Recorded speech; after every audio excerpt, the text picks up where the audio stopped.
Story 1. My husband filed for divorce after my father died, thinking he was entitled to half of the inheritance left to me. But he didn't count on one thing. My name is Amanda, and I need to tell you about the most painful yet liberating experience of my life. It started with small things I should have noticed, but chose to ignore. My father, Jair, had never been one for many words, but around my husband, Julio, his silences became almost deafening during our Sunday dinners at his modest two-bedroom house in suburban Portland. Dad would nod politely when Julio launched into his latest business schemes, but I caught those moments when his weathered hands would pause mid-reach for his coffee cup, his gray eyes studying my husband with an intensity that made me uncomfortable. "Amanda, your father seems distracted lately," Julio would say on our drive home, his voice carrying that slight edge I'd learned to recognize. "Maybe he's getting too old to keep up with real conversation." I defended Dad, of course. "He's just tired from work. Engineering projects drain him." But deep down, those seeds of doubt Julio planted would take root. Was Dad becoming antisocial? Was he jealous of our marriage? The signs were everywhere if I'd been willing to see them. When Julio mentioned his idea about flipping houses in the trendy Pearl District, Dad's fork would hover over his meatloaf, and he'd ask pointed questions. "How much experience do you have with construction permits?" Or, "What's your backup plan if the market shifts?" These weren't casual inquiries from a curious father-in-law. They were tests. Julio would laugh them off. "Your dad watches too much news, honey. All that doom and gloom economic talk." He'd squeeze my hand across the dinner table. Some people just can't handle optimism. But Dad's questions became more specific. "How many properties have you successfully flipped? Can you show me the profit margins from your last project? What construction licenses do you hold?" Each question was like a surgeon's scalpel, precise and revealing. Julio's answers became increasingly vague, peppered with phrases like "market research phase" and "building the right partnerships."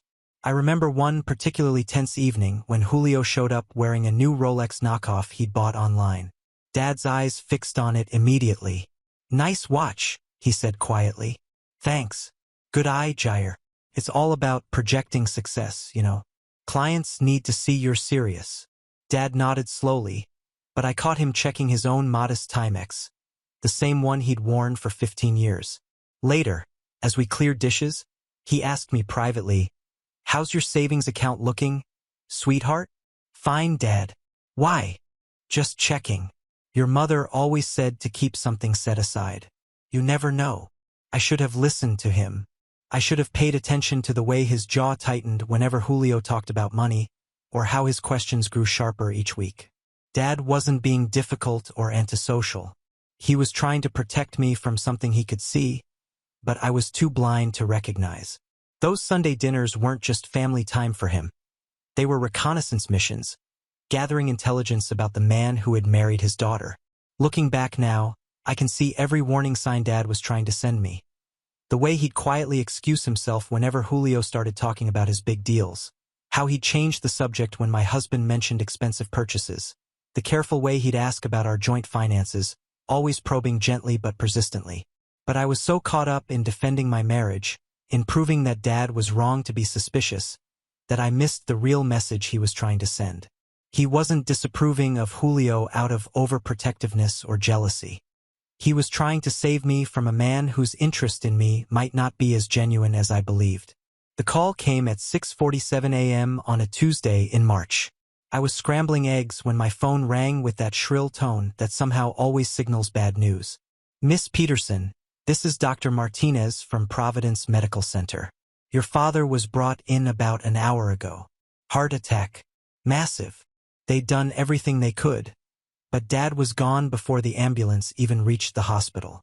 At 68, he'd simply collapsed in his kitchen while making his morning coffee. The French press was still warm when the paramedics arrived. I don't remember much about that first day except sitting in the hospital parking lot, sobbing into Julio's shoulder while he rubbed my back and made all the right soothing sounds. "I'm so sorry, baby. He was a good man. We'll get through this together." But even in my grief, I noticed how quickly Julio shifted into organizational mode. While I could barely function, he was already making lists, calling funeral homes, asking practical questions about Dad's affairs. "Don't worry about any of this," he kept saying. "I'll handle everything." At Peaceful Gardens Funeral Home, Julio charmed the director with his take-charge attitude. "We want something dignified but not over the top," he said, squeezing my hand. Shear was a practical man. Then, almost as an afterthought, he had quite a collection of vintage fishing equipment and those beautiful antique watches, real collector's pieces. The funeral director nodded politely, but I felt a strange chill. Why was Julio discussing Dad's belongings with a stranger? During the wake, Julio mingled effortlessly with Dad's coworkers and neighbors, accepting condolences and sharing stories I'd never heard him tell before. "Shai was like a second father to me," he told Mrs. Targaryen from next door. "We spent hours talking about his investment strategies. Brilliant mind for finance." That was news to me. Dad had never mentioned discussing investments with Julio. In fact, I couldn't recall them ever having a private conversation that lasted more than 5 minutes. "He showed me his tackle collection just last month," Julio continued to Mr. Henderson from Dad's engineering firm. "Those vintage reels alone must be worth thousands. And don't get me started on those Swiss timepieces he collected." I stared at my husband. Dad had never shown Julio his fishing gear or watches. Those were kept in his bedroom closet, items he'd treasured since my mother died, but rarely displayed. How did Julio even know they existed? But grief has a way of making you question your own memories. Maybe I'd forgotten. Maybe Dad had shown him these things when I wasn't around. Maybe I was just overwhelmed and imagining problems where none existed. The funeral service was beautiful. Dad's engineering colleagues shared stories about his precision, his quiet leadership, his dedication to every project. Mrs. Targaryen talked about how he'd fixed her broken fence without being asked. Mr. Santos from the grocery store mentioned how Dad always tipped the young bag boys extra during Christmas. Through it all, Julio stood beside me, the perfect grieving son-in-law. He even delivered a touching eulogy about Dad's wisdom and generosity. People kept complimenting me afterward. "You have such a wonderful husband. Shai would be so proud of how he's taking care of you. If only they knew that." Later that night, as I lay crying into my pillow, I heard Julio on the phone in the kitchen. His voice was hushed but carried through our thin walls. "Yeah, it'll take a few weeks to sort through everything, but from what I saw, there's definitely value there. The watches alone." Then silence followed by, "No, she doesn't know yet. Better to let her grieve first." I should have confronted him right then, but I was exhausted, heartbroken, and desperately wanting to believe that my husband was just being practical about necessary arrangements. Sometimes we convince ourselves of lies because the truth feels too devastating to face. I told myself he was probably talking to his brother about helping with estate logistics, that he was just being thorough, organized, caring, but deep down something felt wrong about the way he'd cataloged Dad's possessions so quickly, how he'd spoken so familiarly about items he'd supposedly never seen. For weeks after Dad's funeral, his longtime attorney, Robert Matthews, called to arrange a meeting about the estate. I'd been dreading this conversation, assuming there would be just enough money to cover final expenses and maybe a small keepsake or two. "Mrs. Peterson, could you and your husband come in Thursday afternoon? There are some important matters to discuss regarding your father's will."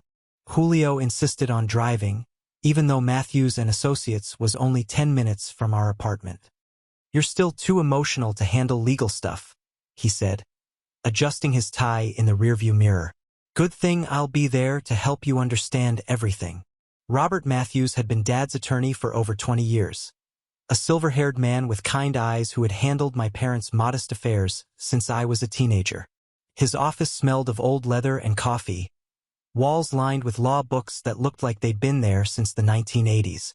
"Amanda, I'm so sorry for your loss," Matthews said, gesturing for us to sit in the worn chairs across from his massive oak desk. "Your father was one of my most meticulous clients, always prepared, always thinking ahead." He opened a thick manila folder. "Now, I have some information that might come as a surprise. Your father's estate is considerably more substantial than you might have expected." I felt Julio's hand find mine, giving it what I thought was a supportive squeeze. "How substantial?" Julio asked, leaning forward slightly. Matthews adjusted his reading glasses. The total liquid assets come to approximately $850,000. The room went completely silent. I felt like someone had sucked all the air out of the space. $850,000? That was impossible. There must be some mistake, I whispered. Dad was an engineer, not a millionaire. He lived in that same small house for 30 years. He drove a 15-year-old Honda Civic. Matthews smiled gently. Your father was exceptionally disciplined with money, Amanda. He lived well below his means for decades. Between his salary, careful investments in mutual funds, and the life insurance policy from when your mother passed, he accumulated quite a nest egg. He wanted to ensure you'd be financially secure. Julio's grip on my hand tightened. $850,000. He repeated slowly, as if testing how the words felt in his mouth. The bulk of it is in conservative mutual funds, some in CDs, and about $50,000 in a money market account, Matthews continued. Very stable, very safe. Classic Jair Peterson approach. Nothing flashy, but steady growth over 30 years. I was still trying to process this information when Matthews pulled out another document. There are a few conditions attached to the inheritance, which I'll explain in detail, but first, are there any immediate questions? Julio's voice had a sharp edge I'd never heard before. Standard estate planning provisions, Matthews said casually. Your father was very thorough about ensuring his wishes were followed precisely. I sat there stunned into silence. $850,000. Dad had never given any indication he had that kind of money. He taught me to be frugal, to save every penny, to avoid debt. I'd assumed that was because we had to be careful, not because he was building wealth for my future. When can Amanda access the money? Julio asked, his businessman persona suddenly very much in evidence.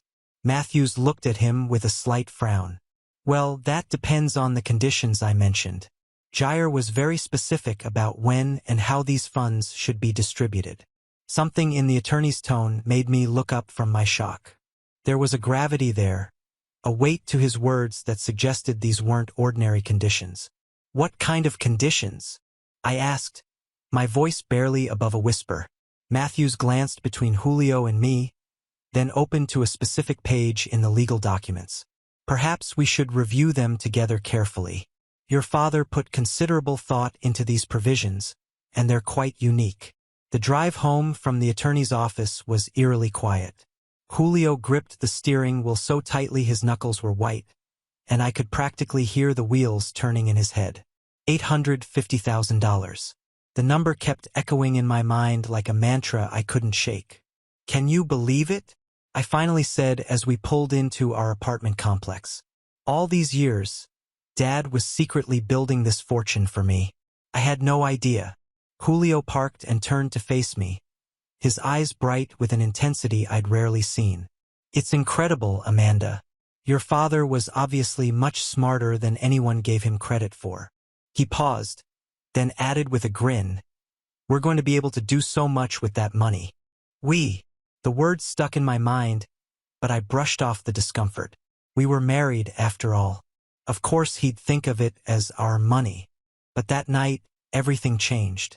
Julio spread real estate magazines across our kitchen table, circling luxury pickup trucks and camping equipment that cost more than my annual salary. Look at this beauty, he said, pointing to a Ford F-150 Raptor. $68,000. Fully loaded, perfect for those weekend trips we've been talking about. I stared at the price tag. Julio, that's almost $70,000. Maybe we should be more conservative. Conservative? He laughed, but there was an edge to it. Baby, we just inherited almost $1 million. We can afford to live a little. Over the next few days, his suggestions became increasingly elaborate. A complete kitchen renovation with granite countertops and professional-grade appliances. A boat for fishing trips. High-end camping gear for the outdoor adventures. He'd suddenly developed an interest in designer watches to replace his knockoff Rolex.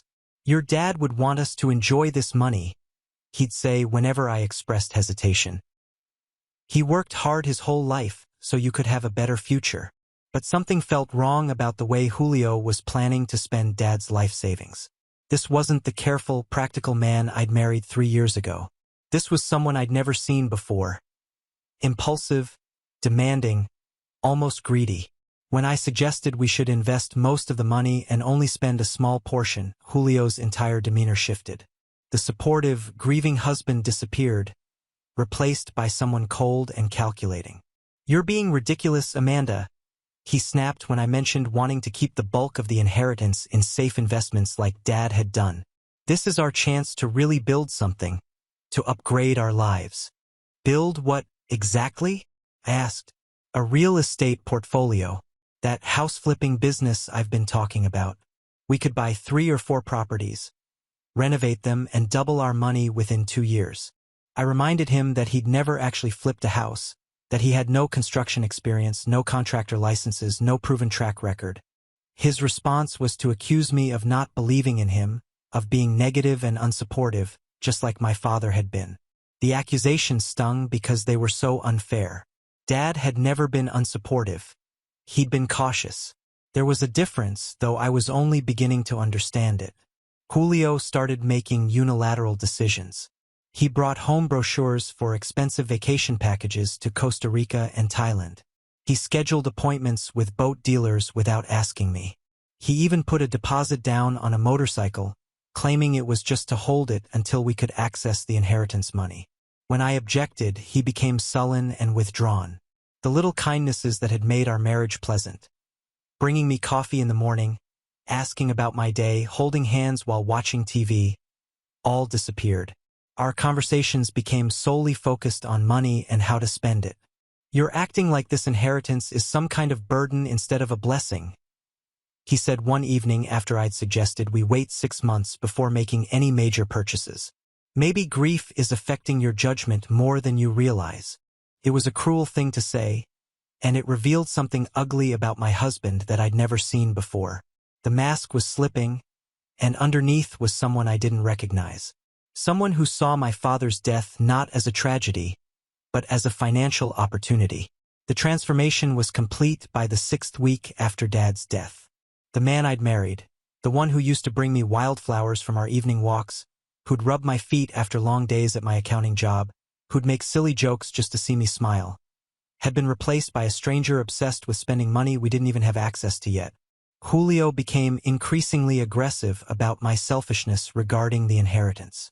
He'd bring up the money during every conversation, no matter how unrelated the topic. If I mentioned being tired from work, he'd say, "Well, once we get that money, you won't have to worry about that dead-end job anymore."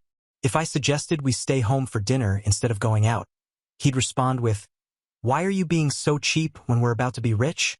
The worst part was how he'd weaponize my grief against me.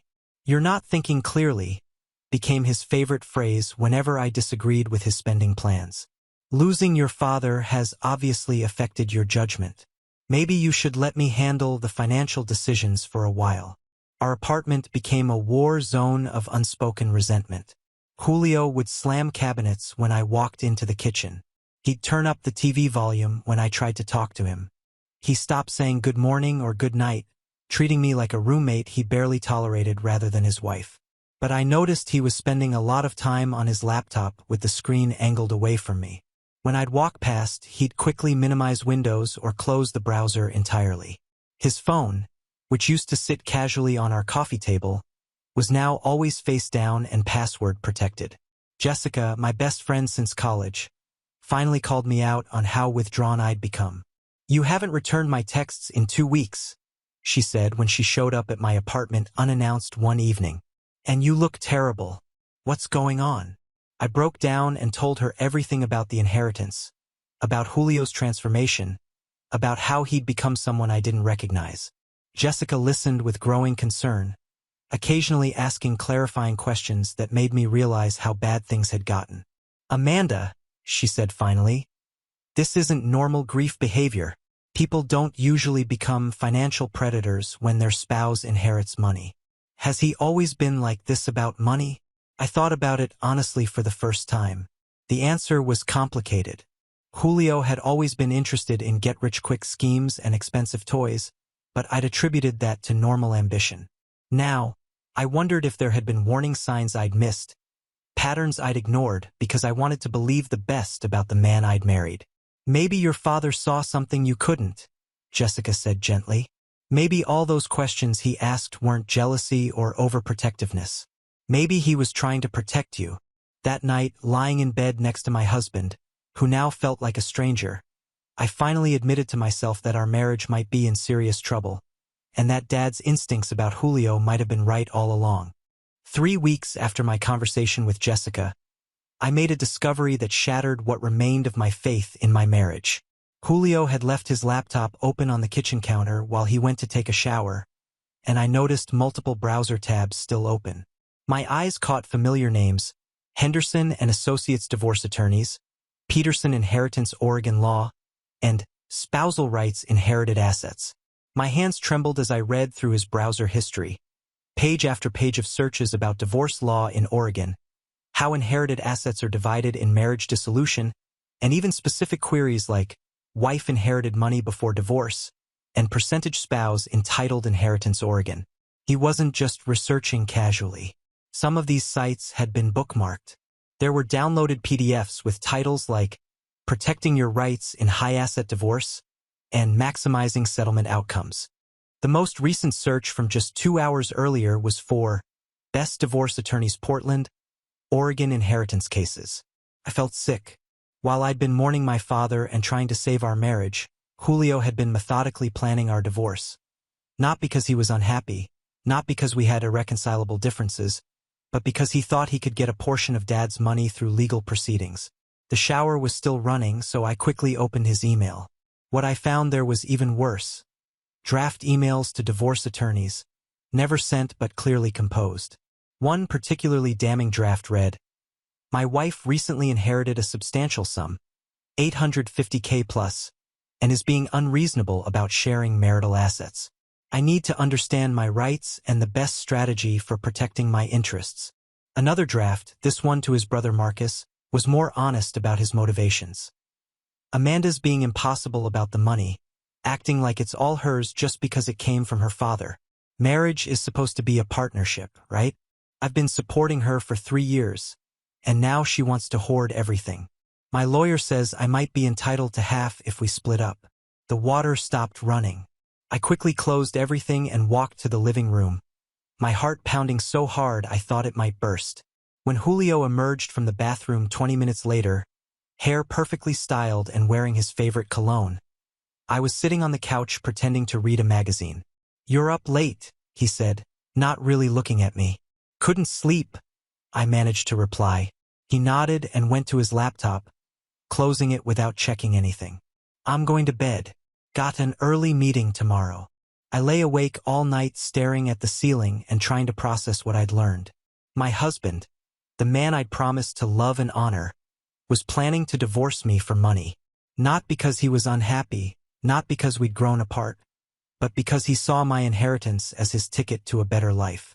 The next morning, I called in sick to work and went to Jessica's apartment. I told her everything I'd discovered, and she listened with growing anger and disbelief. "That calculating bastard," she said when I finished. "Amanda, you realize he's been planning this since the day you found out about the inheritance, right? Maybe even since your father died." The pieces started falling into place. His sudden helpfulness with funeral arrangements, his detailed knowledge of Dad's possessions, his immediate shift to thinking about the inheritance as our money, his research into divorce law. "Your father was trying to warn you," Jessica continued. "All those pointed questions, all that suspicion. He could see what Julio really was." I thought about Dad's careful probing during those Sunday dinners. How he'd ask about Julio's business experience, his financial history, his long-term plans. How he'd quietly inquire about our joint savings account and whether I kept any money separate. At the time, I'd thought he was being nosy or overprotective. Now I realized he was trying to assess whether my husband was trustworthy with money, with my future. "What are you going to do?" Jessica asked. I didn't know. Part of me wanted to confront Julio immediately, to throw his browser history in his face and demand an explanation. But another part of me, the part that had been shaped by Dad's careful strategic thinking, told me to be smart about this, to gather more information before making any moves. I need to understand exactly what I'm dealing with, I said, and I need to protect myself. That afternoon, I made my own appointment with an attorney, not for divorce, but to understand my rights and options. I also called Robert Matthews to ask some very specific questions about Dad's will and those mysterious conditions he'd mentioned. Actually, Amanda, Matthews said when I explained my concerns, your father anticipated this exact situation. Perhaps you should come in again and we can review the will more thoroughly. There are provisions you haven't seen yet. As I hung up the phone, I felt something I hadn't experienced in months. Hope. Maybe Dad's protectiveness extended beyond the grave. Maybe he'd found a way to save me from a mistake that could have cost me everything. 6 weeks after discovering Julio's research into divorce attorneys, he finally dropped the pretense. I came home from work on a Thursday evening to find him sitting at our kitchen table with papers spread out in front of him, looking like a businessman about to deliver a presentation. "We need to talk," he said without looking up from the documents. I set down my purse and sat across from him, my stomach already knotting with dread. The papers I could see now were printouts from legal websites and what looked like contact information for several law firms. "I've been thinking about our situation," he began, his tone eerily calm and businesslike. "About the inheritance, about our future, about what's best for both of us." "Okay," I said carefully. "I think we both know this marriage isn't working anymore." He finally looked at me and his eyes were cold, calculating. "You've changed since your father died. You've become secretive, selfish, unreasonable about money. Frankly, you're not the woman I married." I stared at him, amazed by his audacity. "I'm not the one who's changed, Julio. See, this is exactly what I'm talking about. You can't even have a rational conversation about our problems." He tapped one of the papers. "I've consulted with some legal professionals, and they've helped me understand that we're simply incompatible when it comes to financial planning and life goals." The clinical way he spoke about our marriage, like it was a failed business venture, made my skin crawl. This wasn't the passionate man who'd courted me with romantic dinners and weekend getaways. This was someone treating our relationship like a financial transaction that hadn't yielded the expected returns. "What exactly are you saying?" I asked, though I already knew. "I want a divorce." He said it matter-of-factly, like he was ordering coffee. "I think it's the best solution for both of us. You can keep your father's money and be as miserly with it as you want.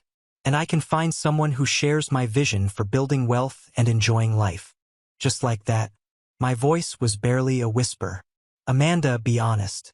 Have you been happy these past few months? Because I haven't. Every conversation we have turns into an argument about money.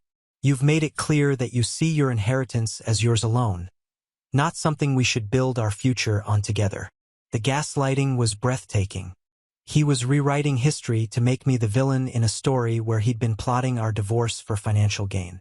"I never said the inheritance was mine alone," I said. "I said we should be careful with it. Invest it wisely like my father did. I said we shouldn't blow it on expensive toys and risky business ventures. And that's exactly the kind of small-minded thinking that's destroying our marriage." His voice rose slightly, the first crack in his composed facade. "Your father lived like a miser. He died alone in a tiny house with a fortune he never enjoyed. Is that what you want? To become just like him?" Hearing him disparage Dad, the man who'd worked his entire life to provide for his family, who'd sacrificed his own comfort to leave me financially secure, was the final straw. "My father wasn't a miser," I said, standing up. "He was responsible. He was planning for my future, making sure I'd be okay, something you clearly never did." Julio stood too, and for the first time in our conversation he looked genuinely angry. "I've supported you for 3 years, Amanda. I've been the primary breadwinner while you worked your little accounting job. I've invested in our relationship, in our future together. And now that there's real money on the table, you want to cut me out completely." "I never said I wanted to cut you out. I said I wanted to be smart about it." "Smart?" He laughed bitterly. "Smart would be recognizing that I'm the one with business sense. Smart would be trusting your husband to help you make good financial decisions. But you'd rather listen to the ghost of your paranoid father than to the man you married. The way he said paranoid father with such venom and contempt told me everything I didn't know about what he really thought of Dad, and by extension what he thought of me. Fine, I said quietly. If that's what you want, then let's get divorced. His expression changed immediately, shifting from anger to something that looked almost like relief. Good. I'm glad we can be mature about this. I've already spoken to a few attorneys about the process. Since we don't have children and the inheritance complicates things, it might take a few months, but it should be fairly straightforward. He was so confident, so sure that he'd get a piece of Dad's money through divorce proceedings. I almost felt sorry for him. Almost. One question, I said as he gathered up his papers. When did you first start researching divorce attorneys? Before or after we found out about the inheritance? His pause was just a fraction too long. I don't know what you're implying. I'm not implying anything. I'm asking a direct question. Our problem started long before the inheritance. Amanda, the money just made them more obvious. It was a lie and we both knew it. But I didn't call him on it. Instead, I smiled, the first genuine smile I'd felt in weeks. You're right, I said. Let's proceed with the divorce. I'll call my own attorney tomorrow.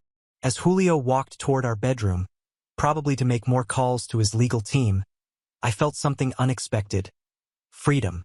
For the first time in months, I knew exactly where I stood and exactly what I needed to do. The next morning, I called Robert Matthews and told him I needed to see the complete inheritance documents immediately.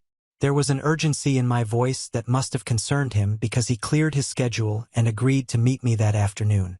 Before we go any further, I said as soon as I sat down in his office, I need to know about those conditions you mentioned. All of them. My husband wants a divorce, and I suspect it's related to the money. Matthews pulled out Dad's thick file and opened it to a section marked with red tabs. Your father was very explicit about wanting to protect you, Amanda. He came to see me about 8 months before he passed away with some very specific concerns about your marriage. My heart stopped. What kind of concerns? He never said anything directly negative about Julio, but he asked a lot of questions about asset protection in the event of divorce. He wanted to ensure that if anything happened to him, his life savings wouldn't end up in the wrong hands. Matthews pulled out a document I'd never seen before, several pages of dense legal text with Dad's signature at the bottom. This is a supplemental trust provision that governs your inheritance.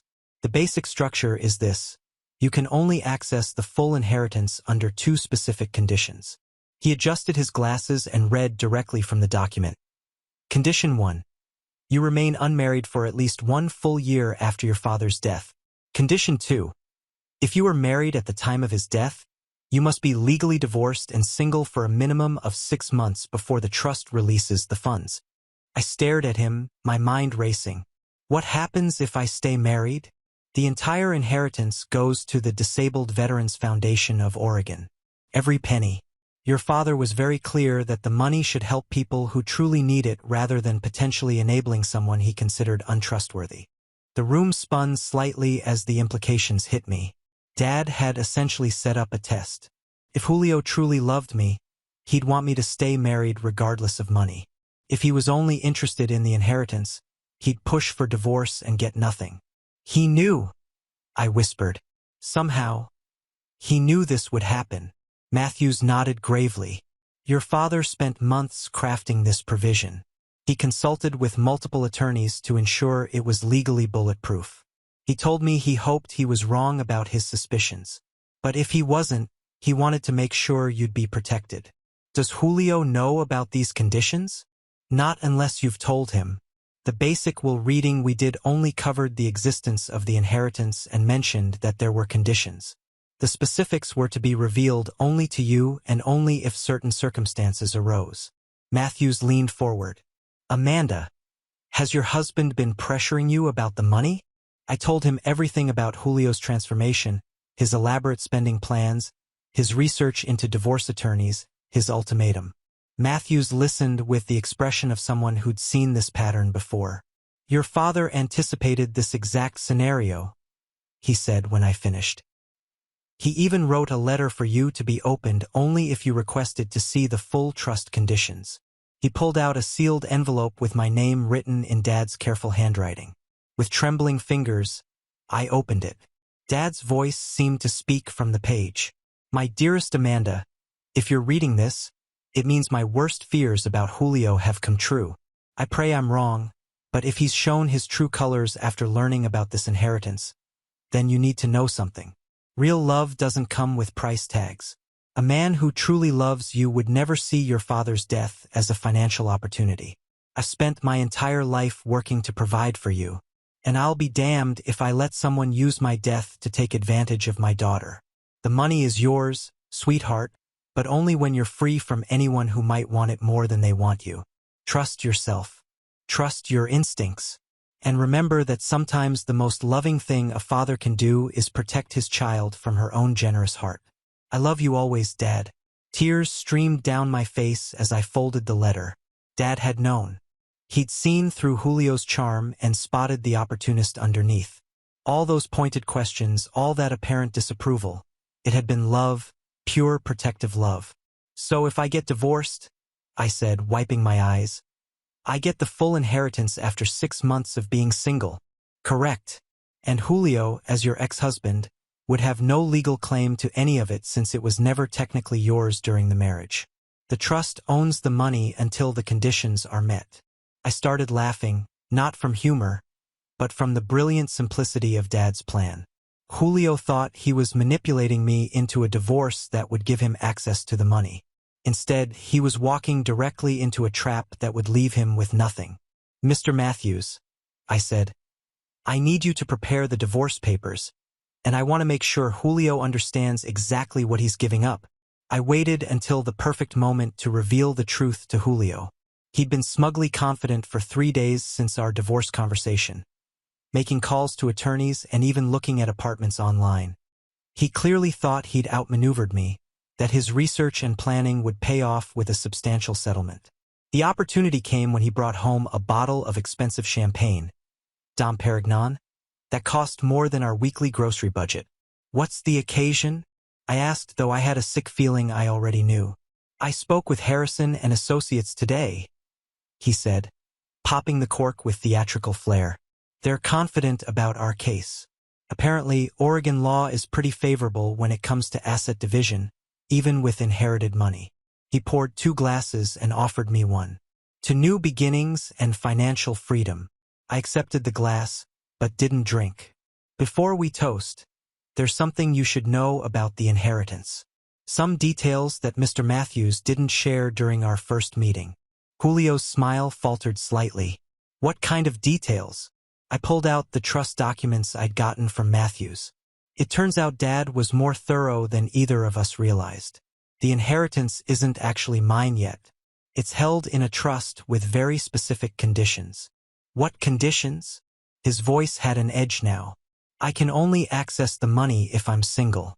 Either I have to remain unmarried for 1 year after Dad's death, or if I'm married when he died, I have to get divorced and stay single for 6 months.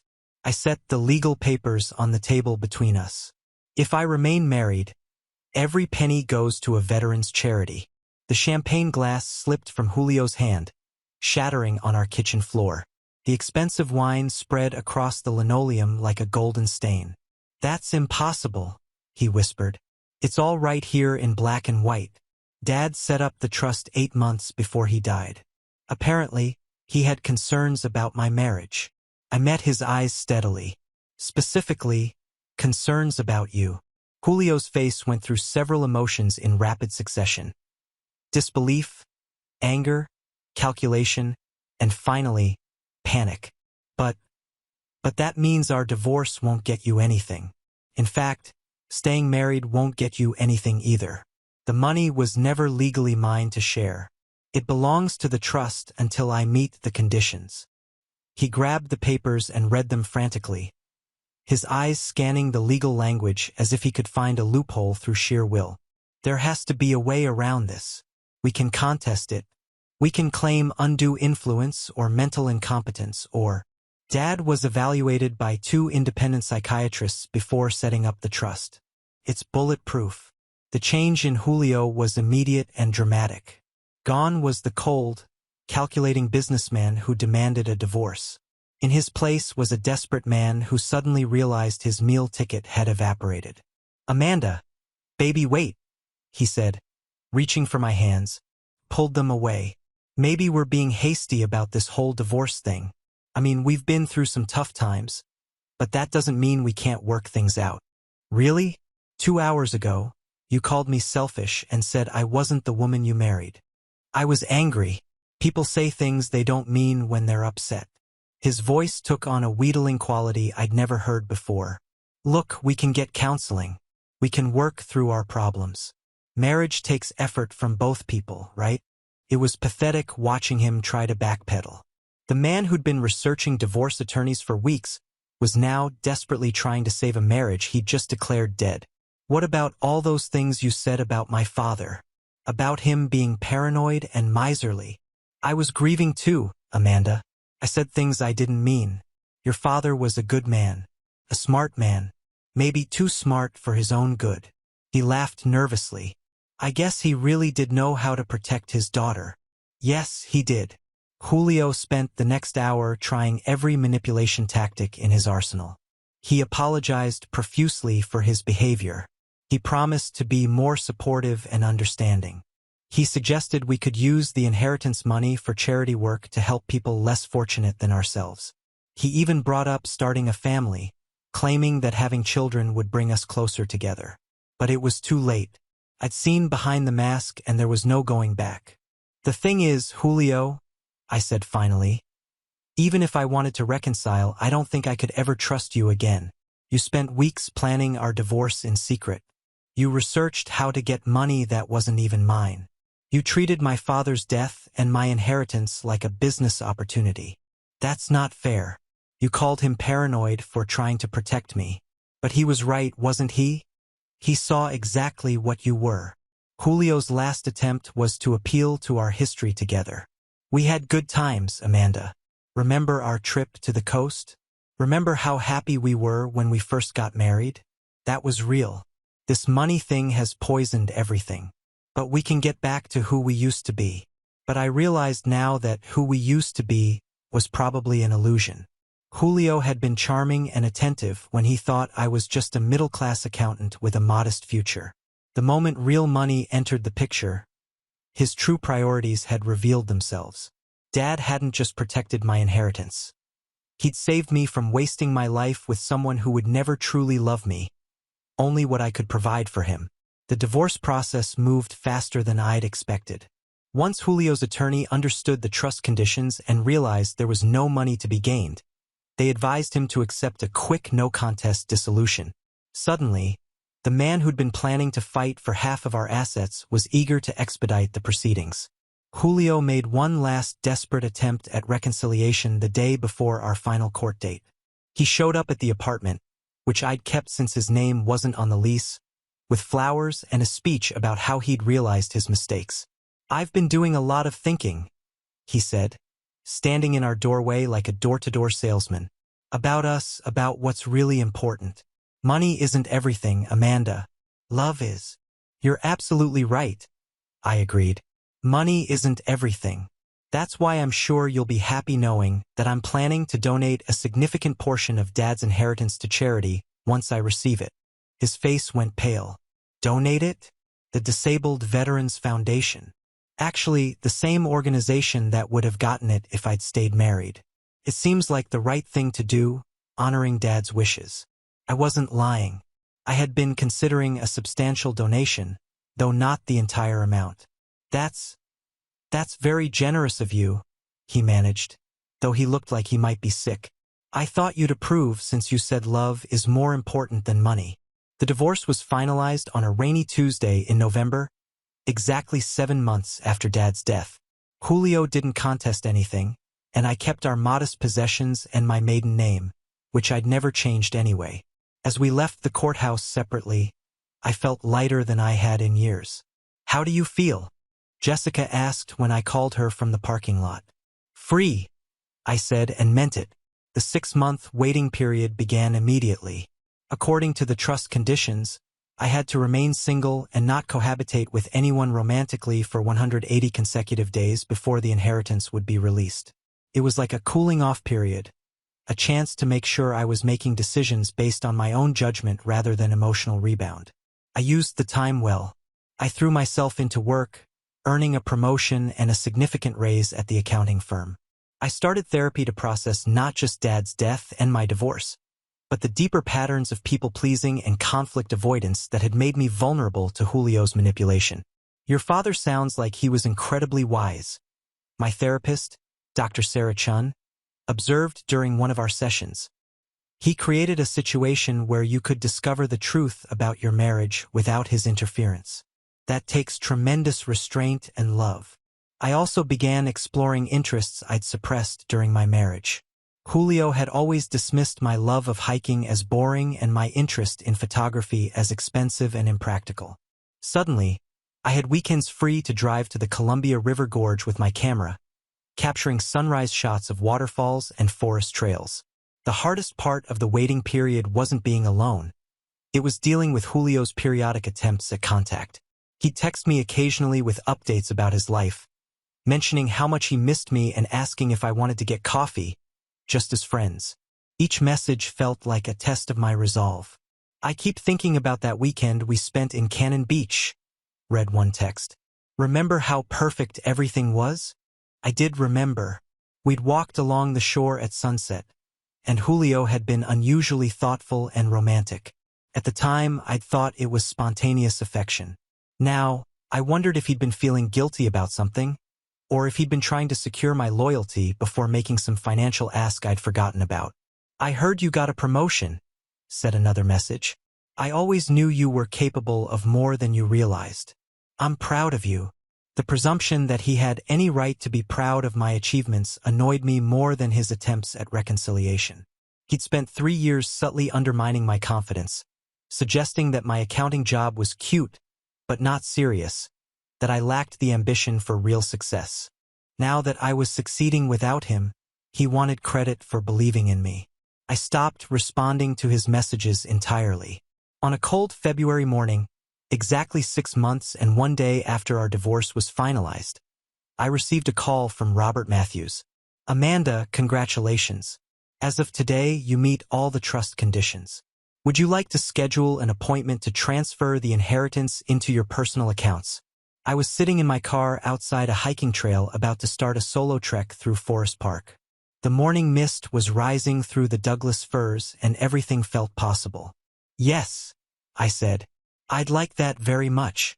That afternoon, I became the official owner of $850,000. Free and clear.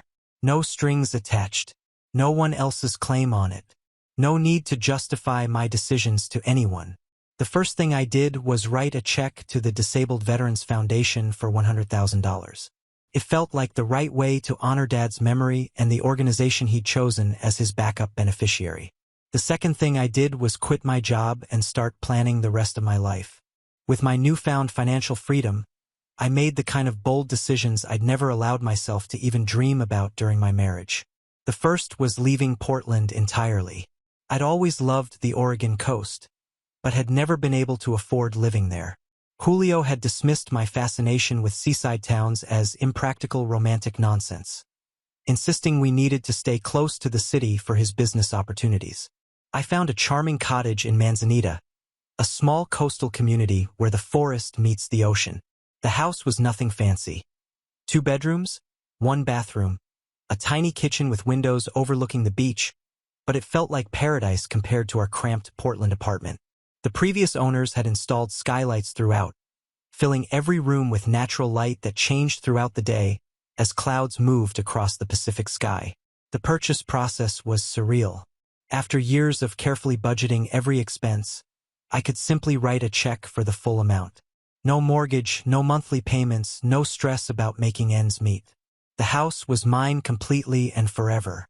My first morning in Manzanita, I made coffee and sat on the small deck overlooking the beach. The sun was rising over the coastal mountains behind me, painting the ocean in shades of gold and pink. Seagulls called to each other as they dove for fish in the surf. It was the most peaceful moment I'd experienced since Dad's death. That same week, I visited the local animal shelter. I'd always wanted dogs, but Julio claimed to be allergic and had refused to even discuss it. "Dogs are expensive, messy, and tie you down," he'd said whenever I brought up the subject. "We can travel more freely without pets." At the Tillamook County Animal Shelter, I met Luna and Max, a bonded pair of rescue dogs who'd been surrendered when their elderly owner moved to assisted living. Luna was a gentle golden retriever mix with graying fur around her muzzle, and Max was a spirited beagle whose tail never stopped wagging. They'd been at the shelter for 3 months because most people wanted puppies, not senior dogs with medical needs. "They come as a package deal," the volunteer warned me. "Luna has arthritis and needs daily medication, and Max is diabetic and requires insulin shots twice a day." "That's fine," I said, already falling in love with their sweet, hopeful faces. "I have time to take care of them properly." Bringing Luna and Max home filled the cottage with a warmth and energy I hadn't realized I'd been missing. They followed me from room to room, grateful for attention and affection. Max claimed the sunny spot by the kitchen window as his favorite napping place, while Luna preferred the living room rug where she could keep an eye on everything. With the immediate necessities of housing and companionship taken care of, I turned my attention to something I'd been dreaming about for years: art. During our marriage, Julio had been dismissive of my interest in painting. "Expensive hobby for someone who's not naturally artistic," he'd said when I mentioned wanting to take classes. "Maybe when we're more financially stable." I enrolled in watercolor classes at the local community center, where I met other residents who'd been drawn to Manzanita for its natural beauty and slower pace of life. My instructor, Margaret, was a retired art teacher from Seattle who'd moved to the coast to focus on her own painting. "You have a good eye for color and composition," she told me after my first few attempts at capturing the beach landscape. "Have you considered oil painting? It might suit your style better." I bought professional grade supplies without checking the price tags, something that would have been unthinkable during my marriage. Canvas, brushes, paints, an easel for the deck where I could work while watching the ocean. The creative freedom was intoxicating. My days fell into a rhythm that felt natural and healing. Morning walks on the beach with Luna and Max, during which I'd collect interesting pieces of driftwood and shells. Afternoons spent painting or reading in the sunny living room. Evenings cooking simple meals while jazz played softly in the background. I joined the local photography club and discovered that my pictures of coastal wildlife and landscapes had improved dramatically since I'd had time to really study light and composition. The club organized weekend trips to places like Crater Lake and the Columbia River Gorge, adventures I never could have taken during my marriage because Julio would have complained about the cost and time away from his projects. For the first time in years, I felt like myself again. Not someone's wife, not someone's daughter, just Amanda. A woman with her own interests, her own home, her own choices. The isolation that had initially worried me turned out to be exactly what I needed. I was learning to enjoy my own company, to trust my own judgment, to make decisions based on what felt right to me rather than what someone else expected.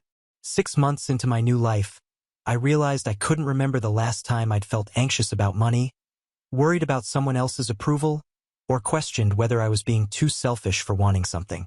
Dad's inheritance hadn't just given me financial security. It had given me the space and time to rediscover who I was when I wasn't trying to please anyone else. Standing on my deck one evening, watching Luna and Max play in the surf while the sunset painted the sky in impossible shades of orange and purple, I felt Dad's presence strongly. He'd known exactly what he was doing with that trust. He'd given me more than money. He'd given me back my life. 2 years after moving to Manzanita, I was sitting on my deck painting the morning light on the ocean when my phone buzzed with a text from an unknown number. My heart sank when I realized it was Julio, texting from what must have been a new phone. "Hi, Amanda. I know it's been a while, but I've been thinking about you a lot lately. I heard through mutual friends that you're living at the coast now. That sounds amazing. I always loved the beach. Maybe we could meet for coffee sometime and catch up. I miss talking to you." I stared at the message for a long moment, then deleted it without responding. There was nothing left to say to him. I'd moved on completely, and I suspected his sudden interest in reconnecting had more to do with curiosity about my current financial situation than any genuine desire to rekindle our friendship. A month later, Jessica visited me for a long weekend. She'd kept in touch throughout my transformation, cheering my victories and offering support during the harder moments of adjusting to single life. "You look incredible," she said as we walked along the beach with Luna and Max. "Not just happy. You look like yourself again, like the Amanda I knew in college." "Well, before Julio, I feel like myself," I said. "Any regrets about the divorce? About how everything played out?" I considered the question seriously. "None. The only regret I have is that it took me so long to see what Dad was trying to tell me." That evening, as we shared dinner and wine while watching the sunset, Jessica brought up something I'd been wondering about, too. "Have you heard anything about Julio lately?" "Through the Portland network." "A little," I admitted. "Marcus mentioned last time we talked that he's been struggling.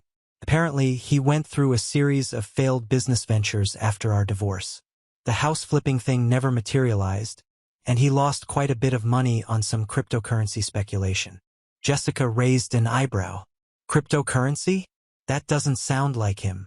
"It does if you realize he was always looking for get-rich-quick schemes. He just hit it better when we were married." I sipped my wine thoughtfully. "The last I heard, he was working as a sales manager for a car dealership and living in a studio apartment. Do you feel sorry for him?" "Sometimes," I said honestly. "But then I remember how he treated me during those last months of our marriage. How he planned our divorce behind my back. How he talked about Dad." I shook my head. "He made his choices." What I didn't tell Jessica was that Julio had actually tried to contact me several times over the past 2 years. Birthday messages, holiday greetings, occasional updates about his life that felt like fishing expeditions to see how I was doing financially. Each message revealed the same thing. He was still thinking about the money he'd lost access to, still wondering if there might be some way back into my life, and by extension, my inheritance. The most telling message had come 6 months ago. "I've been doing a lot of growing and self-reflection since our divorce. I realize now how poorly I handled everything with your father's inheritance. I was grieving too and made mistakes. If you're ever open to talking, I'd love the chance to apologize properly and maybe work toward being friends again." It was the closest he'd ever come to admitting what he'd done. But even that apology was calculated and self-serving. He wasn't sorry for hurting me. He was sorry for losing access to the money. 3 years after Dad's death, on the anniversary of his passing, I visited his grave in Portland. I'd made this pilgrimage every year, bringing fresh flowers and spending time talking to him about how my life had evolved. "I finally understand what you were trying to do," I said, arranging the daffodils he'd always loved near his headstone. "You weren't just protecting the money. You were protecting me from settling for someone who didn't really love me." The wind rustled through the old oak trees in the cemetery, and for a moment, I could almost hear his voice. "You deserve better than that, sweetheart. You always did." "I'm happy, Dad," I continued, "really genuinely happy. I have a home I love, work that fulfills me, friends who value me for who I am. I'm learning to paint. I'm traveling. I'm making choices based on what I want rather than what someone else expects." The inheritance didn't just give me financial security. It gave me the chance to discover who I really am. As I drove back to Manzanita that evening, I reflected on how dramatically my life had changed. The scared, uncertain woman who'd sat in that lawyer's office 3 years ago barely resembled the confident, independent person I'd become. Dad's inheritance had been about more than money. It had been about recognizing my own worth, learning to trust my instincts, and understanding that real love doesn't come with conditions or calculations. He'd seen through Julio's charm to the opportunist underneath, and he'd crafted a way to protect me without controlling me. The trust hadn't forced me to get divorced. It had simply created a situation where Julio's true priorities would reveal themselves. If he genuinely loved me, he would have been happy for my good fortune and supportive of careful financial planning. Instead, he'd shown his hand by immediately viewing my inheritance as his opportunity. Now settled in my cottage with Luna snoring softly at my feet and Max curled up in his favorite chair, I felt nothing but gratitude. Gratitude for Dad's wisdom and foresight. Gratitude for the financial security that allowed me to make choices based on what felt right rather than what I could afford. Gratitude for the painful but necessary experience of learning who I could trust and who I couldn't. Most of all, I was grateful to finally understand that being alone wasn't the same as being lonely, and that sometimes the most loving thing someone can do is give you the space and resources to save yourself. As for the others in my story, Julio continues to work at the car dealership, still sending occasional messages that I no longer read. Jessica remains my closest friend and visits twice a year. Robert Matthews retired but still sends me holiday cards. And Dad, wherever he is, finally has the peace of knowing his daughter is exactly where she needs to be. Free, independent, and surrounded by love that asks for nothing in return except the chance to be genuine. Now on to the next story. Story 2. My name's Noah. I'm 32 and I've always been the odd one out in my family. Not in a quirky, lovable sitcom kind of way, more like the last puzzle piece that doesn't belong in the box. From as early as I can remember, I was the afterthought, the middle child between my older sister, Jenna, the golden girl, and my younger brother Tyler, the baby everyone had to protect, even from his own choices. Meanwhile, I was just there, quiet, responsible, never really needed anything. And because I didn't demand attention, I got exactly none. Growing up, holidays at my grandma's old house were the only times I ever felt something close to normal. Her place was this creaky two-story on a quiet street lined with maple trees that turned gold every fall. She had this big front porch where she'd sit in her old wicker chair, humming Sinatra and calling me her favorite listener. She never said it outright, but I think she saw what my parents didn't. That I was trying. That I noticed things like when Mom would roll her eyes behind my back when I talked about school, or how Dad only seemed to ask Tyler about sports and Jenna about her grades while I got, "How's life?" My grandma Lorraine was the one person who made me feel seen. She taught me how to garden, how to balance a checkbook, how to cook the perfect pot roast. She'd save the last scoop of mashed potatoes for me. Even when Jenna was whining about not getting enough when she died, I was 21 in college and couldn't afford the flight home. My parents didn't offer to help. Didn't even tell me the funeral was moved up until the morning of. By the time I got the voicemail, she'd already been buried. They said it was a small family thing, that everyone was grieving and it wasn't about you. But it felt like it always did, like I was just a footnote in my own story. Years passed and I built a life that didn't need them. I moved out west, got a decent job in software development, slowly climbed the ladder. I kept my distance, not in an angry way, but in that quiet, self-preserving way you learn when you're tired of fighting to be loved. I'd still get the occasional group text, the happy birthday, Noah message 6 hours late, or the invite to a family reunion only after Jenna realized she couldn't book the Airbnb without my share of the payment. I rarely went, and when I did, I stayed quiet, smiled through the side comments, and left early. But there was one string tying me to them: Grandma's house. After she passed, my parents took over the property. They told us, me, Jenna, and Tyler, that Grandma had left it to them for simplicity's sake. I didn't push. I didn't ask to see the will at the time. I assumed they were telling the truth. Besides, what did I know about inheritance law? I was a broke college student trying to juggle student loans and part-time gigs. The house sat empty for years after, except for the occasional visit when Tyler needed a quiet place to get his head on straight, or when Jenna needed some me time away from the city. I visited it once, maybe 2 years after the funeral. It still smelled like her lavender and cinnamon. Her rocking chair was still there, her old piano untouched, but something felt different, hollow, like the house itself knew it was just waiting to be gutted. I asked my parents what the plan was. They said it was complicated, that they were considering options, that there were tax implications. I nodded, let it go. But a part of me, maybe the part Grandma nurtured, never really did. Then last year, I got wind that the house was being prepped for sale. Not from my parents, of course. I found out from a high school friend back home who drove past it and texted me, "Hey, saw a for sale sign on your grandma's old place. That sucks. Thought you guys were keeping it." That text hit like a punch I wasn't braced for. I called my mom that night. She picked up like nothing was happening. "Oh, hi honey. Everything okay? You're selling Grandma's house?" There was a pause just long enough to feel deliberate. "Well, yes. We were meaning to tell you. It's just you're so busy out there in California, and we didn't think you'd be interested." "Interested?" I repeated. "It's Grandma's house." "Yes, and we've kept it up for years, Noah. It's become a financial burden. The market's good right now." I didn't argue. I didn't scream or plead. I just went quiet and said, "Okay. Thanks for letting me know." The call ended awkwardly, and I sat in the dark for a long time, staring at my ceiling fan spinning lazily above me. Something inside me shifted that night. Not anger exactly, but clarity.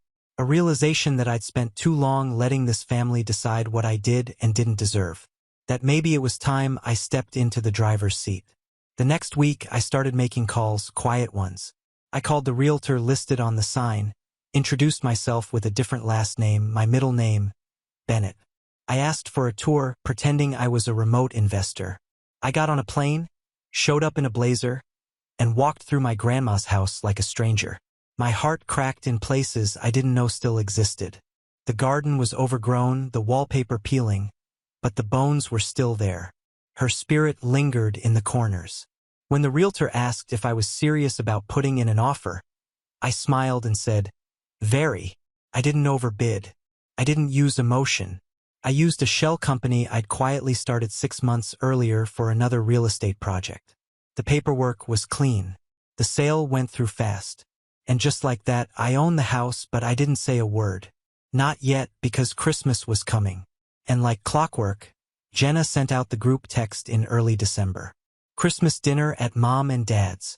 7 p.m. formal attire this year. Big news to share. RSVP. Yes. Booked the flight. Showed up at their doorstep in a charcoal suit, bottle of wine in hand. Tyler opened the door already tipsy and greeted me with a, well, if it isn't the ghost of Christmas past." Inside, the decorations were over the top as usual. Garlands, blinking lights, those mechanical reindeer that whir and clack when they move. Jenna was already there in a gold sequin dress, sipping champagne and scrolling on her phone. My parents were in their element. Mom buzzing around the kitchen, Dad holding court in the living room like a man 10 years younger. Dinner started normal enough. Ham, green beans, mashed potatoes. Jenna going on about her new job title. Tyler cracking crude jokes about crypto. I stayed quiet, polite, smiling when expected. Then, somewhere between the second glass of wine and dessert, Mom looked up from her plate and said almost gleefully, "Oh, we finally sold Grandma's house. Just last week. The buyers were eager. Thank God." Jenna laughed, twirling her fork. About time. That place was such a waste of space. And Noah, well, he was never in the will anyway. I set my glass down slowly, letting the moment stretch. Tyler chuckled. Good. He'd probably have turned it into a tech bunker or some weird startup compound.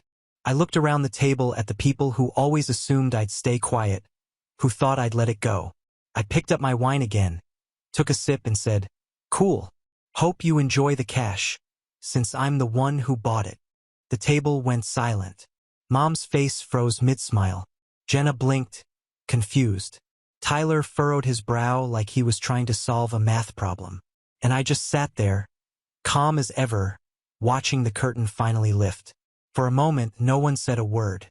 The hum of the heater and the soft clinking of Jenna's fork slipping off her plate were the only sounds in the room. I didn't rush to fill the silence. I wanted it to hang in the air, thick, uncomfortable, undeniable. The kind of silence that makes people shift in their seats and reevaluate everything they thought they knew. Finally, Jenna let out a breathy laugh, like I told some elaborate joke she didn't quite get. "Wait, what do you mean you bought it?" "I mean," I said, setting my glass down gently, "I'm the one who bought Grandma's house through a company I own." Dad spoke next. "Noah, don't be ridiculous. The buyers were from out of state, some real estate group or something." "Bennett Holdings," I said. "That's me." Mom blinked. "That's not you?" That's not your name. Bennett's my middle name. I used it for the LLC. It's legal, clean, quiet. Jenna's face was turning red now, not from embarrassment, but something closer to fury. Why would you do that behind our backs?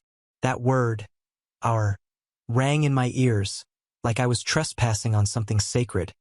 Even though I'd grown up knowing I was never really in with them, I shrugged. It was for sale. I made an offer.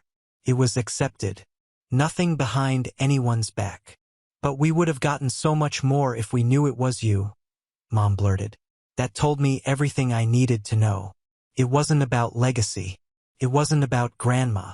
It was about the money. Of course it was. Dad leaned forward now, arms crossed. So what? You just bought it to be petty? You planning to rub it in our faces? No, I said evenly. I bought it because it meant something to me and because none of you seemed to care what happened to it. Tyler chuckled under his breath. So let me get this straight. You overpaid for that old dump just to feel something. Funny, I replied, not bothering to look at him. I actually got it below asking. Your realtor wasn't great at vetting offers. The tension at the table was thick enough to slice with a butter knife. But instead of backing off or trying to make peace like I used to, I just sat in it. Let them stew. Let them realize for once they weren't in control of the narrative. The rest of dinner was tight-lipped. Jenna went quiet, stabbing at her food with too much force. Tyler kept checking his phone like he was trying to escape through the screen. Mom excused herself to check on dessert, but didn't return for 15 minutes. Dad just kept sipping his scotch, jaw clenched, eyes distant. Afterward, I helped clear the table, mostly for something to do. As I reached for Jenna's plate, she grabbed my wrist. Why didn't you tell us? She hissed. You think this makes you better than us or something?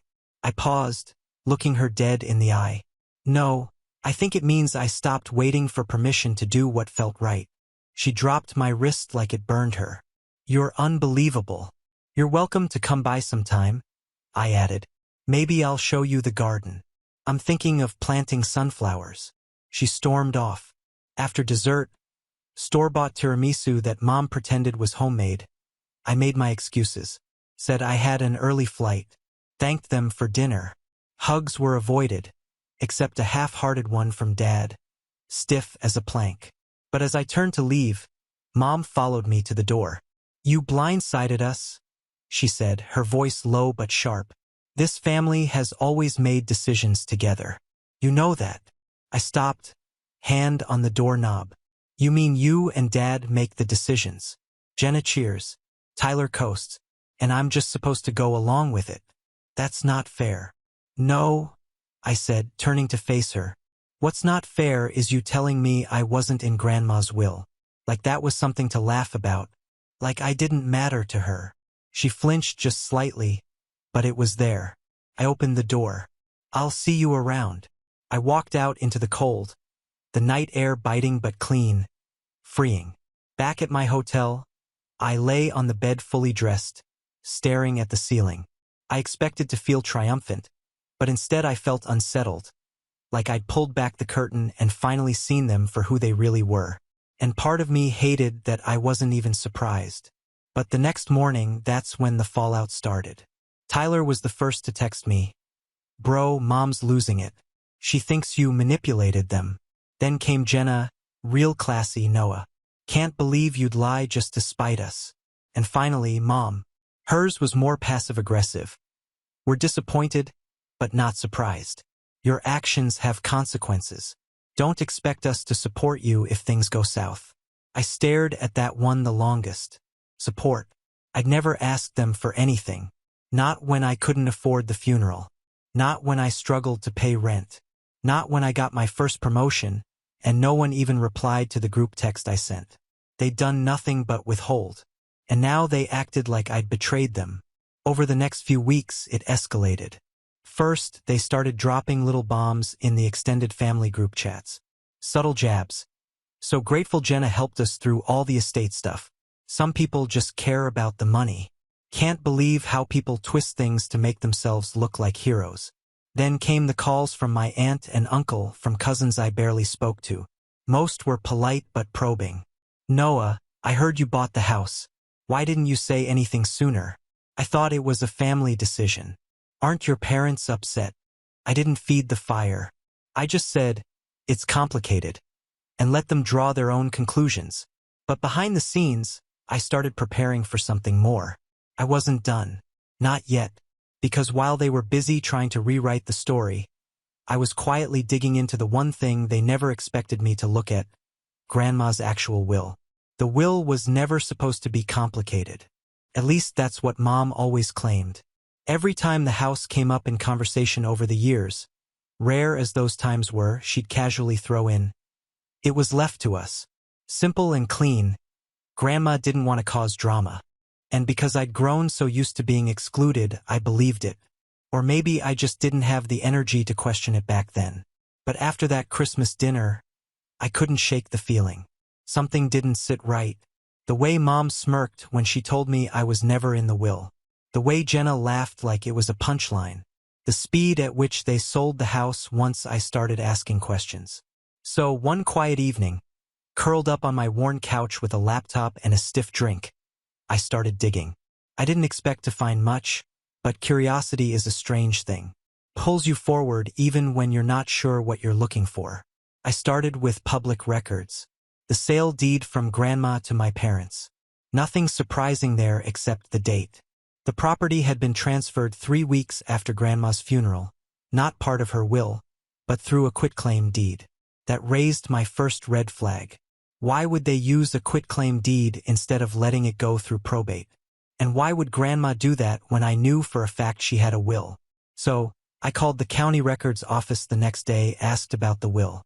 The woman on the phone was helpful, a little bored sounding, but she pointed me to the probate filings from the year Grandma died. And there it was, plain as day. Lorraine Davis, deceased. Will filed. I requested a copy. It arrived by mail 5 days later. I opened the envelope with trembling hands, sitting alone at my kitchen table. My eyes scanned the page, heart thudding as I read the opening lines. "I, Lorraine Davis, being of sound mind and memory, do hereby declare this to be my last will and testament." Her voice rang in my head as I read. I could almost picture her writing it, sitting at that old oak desk in her study, the one with the tiny brass lamp that glowed like candlelight. Then I reached the section that shattered me. "To my beloved grandson, Noah James Davis, I leave my home and all its contents as he has always valued the history and heart of our family. I trust he will preserve what matters." I had to read it 3 times before I believed it. Not Mom, not Dad, not Jenna or Tyler. Me. She had left the house to me, and somehow I'd never been told, never seen this, never even heard a whisper of it. The rest of the will distributed other things. Jewelry to Jenna, my grandpa's old watch to Tyler, some savings to a local animal shelter. But the house, that wasn't some oversight. That wasn't a simple transfer. It was deliberate, specific, and they'd lied. Not just omitted, lied. They told me I was never in the will. They'd mocked me at dinner, made me feel like a fool, all while knowing they had stolen something meant for me. I felt something rupture inside me. Not anger, not sadness, something deeper. A kind of betrayal that coils in your gut and hollows you out from the inside. For a long time, I sat there unmoving. The paper lay in front of me, real and solid and damning. My hands trembled. My teeth clenched. She trusted me, and they took it anyway. The more I thought about it, the more things started to make sense. Why they rushed the sale. Why they never showed me the paperwork. Why Mom always said, "The house was too much responsibility for you." They didn't just assume I didn't care. They assumed I'd never look. That I'd stay quiet like I always had. That I'd shrug and disappear into the background. But not this time. The next day, I contacted a lawyer. I laid everything out. What I'd found, how the house had been transferred, the will, the dates. He was calm but visibly intrigued. "Let me guess," he said, flipping through the pages. "Your parents never submitted this version to probate." "Looks like it," I said, voice tight. He nodded slowly. "There might have been an older version that left everything to your mother. They could have filed that one instead. But this version here, it's newer, dated a month before your grandmother passed, and that makes it legally binding. If we can prove this was her last will and that the quitclaim deed was executed under false pretenses, then yes, you have a case. A case? That word echoed in my head. I wasn't sure I even wanted the legal battle. It wasn't about clawing back every cent. It was about what it represented. About how easily they'd erased me from the narrative, from my own inheritance. How comfortably they'd sat around a holiday table, smug and secure, laughing at the idea that I might matter. I didn't respond to the group texts after that. I didn't return Jenna's passive-aggressive calls. Tyler tried to play peacemaker, sending messages like, "You guys just need to talk this out," or, "Mom's stressed. Don't make it worse." I ignored them all. Instead, I went back to the house. My house. It was early spring. The yard still thawing from winter. The paint was chipping. The porch creaked, but it was mine. And as I stepped onto the property, I felt something shift. A calm resolve settled over me as sure as gravity. I unlocked the door, walked through the hallway, and found myself in the study. The same desk where Grandma probably wrote that will, her lamp still there, dusty but intact. I sat, opened my laptop, and started writing a letter. Not to my family, to the estate attorney's office, because there were more things I needed to know. If they forged paperwork once, who's to say it was only the house? The thing about betrayal is that it doesn't hit you all at once. It trickles in a little more each day, like a leak in the ceiling, silent, steady, rotting everything beneath the surface before you even realize what's been damaged. That's what the weeks after discovering the will felt like. Quiet rot. I didn't tell anyone, not even my closest friends. Not the woman I'd been casually seeing. Not the guy at work who once called me his emergency contact after a bad bike accident. I didn't know how to talk about it. How do you explain that your family stole your inheritance, lied to your face, then mocked you for not being included in something that was yours all along? I didn't cry. Couldn't. Not at first. But something in me started to pull away from everything. Like my emotional reflexes had shut down to protect what little trust one had left in the world. I went to work, answered emails, showed up to meetings, but I wasn't there. Not really. I skipped lunch with coworkers. Let calls go to voicemail. I walked through each day with a numb kind of precision, like a shadow of myself. And then came the call. It was my mom again. I don't know why I answered. Maybe I was curious to hear what lie they'd try next. Her voice was soft, performative. "Hi, sweetheart." I didn't answer. We've been thinking a lot about that night at Christmas. Things got a little out of hand. Still silent. She sighed, deep and rehearsed. "We didn't know how much that house meant to you. You never said anything." I nearly laughed. I never said anything. What was I supposed to do? Write a heartfelt letter to be considered for the bare minimum of fairness? She kept going. "We understand you're upset, but you have to see this from our side. We were trying to make things simpler, less messy. You've always had your own life out there. And well, your sister and Tyler have had a rough few years." There it was. The justification. Jenna's failed engagement and mountain of debt. My problem. Tyler's inability to hold down a job, somehow relevant. Meanwhile, I'd quietly built something stable, functional, and that made me less deserving. "I found Grandma's will," I said coldly. Silence. "Then what?" "The most recent version. The one that names me as the sole heir to the house." Another pause. Slight hitch in her breath. That can't be right. There was an earlier one." There was. "But this one's dated a month before she passed, which makes it the valid one. You didn't probate it. You filed the old one, transferred the house by quitclaim, and hoped I'd never check." Her tone sharpened. "That's a serious accusation, Noah." "No," I said, my voice finally rising. "What you did was serious. I'm just tired of pretending it didn't happen." She went quiet again. And then she hung up. No goodbye, no apology, just silence. That silence became the defining noise of the next month. I expected a storm, more angry texts, maybe even a legal response. But instead, they went dark completely, as if they were scrambling behind the scenes, figuring out how to spin this. Meanwhile, I started to spiral. I'd like to say I rose above it, that I held my head high and kept moving forward. But I didn't. Not right away. I stopped showing up at work for a few days, claiming food poisoning. I drank too much, ate too little, wandered around the house late at night with a flashlight, trying to feel close to Grandma again, trying to feel anything again. I found her old journals in a dusty box beneath the staircase. And for hours, I just sat there on the wooden floor, flipping through them. Her handwriting, loopy, elegant, patient, calmed something in me. In one entry, dated just a week before she died, she'd written, "I've finalized the new will. Is what feels right. I love all my grandchildren, but only one of them ever sat with me without needing anything. Noah will care for this home. I know he will."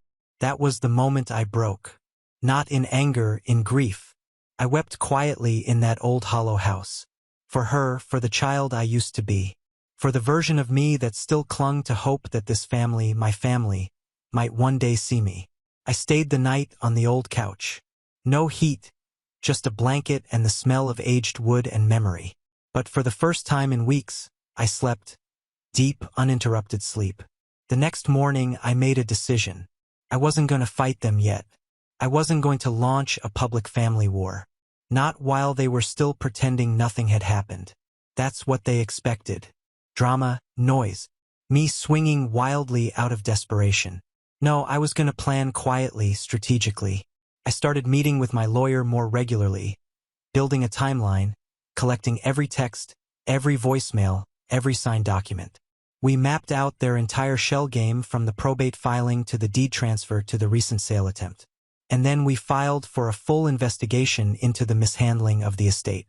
But I told no one. Not even when Jenna reached out with her fake olive branch a week later. "Hey, just thinking about you. Hope you're okay. Let's talk."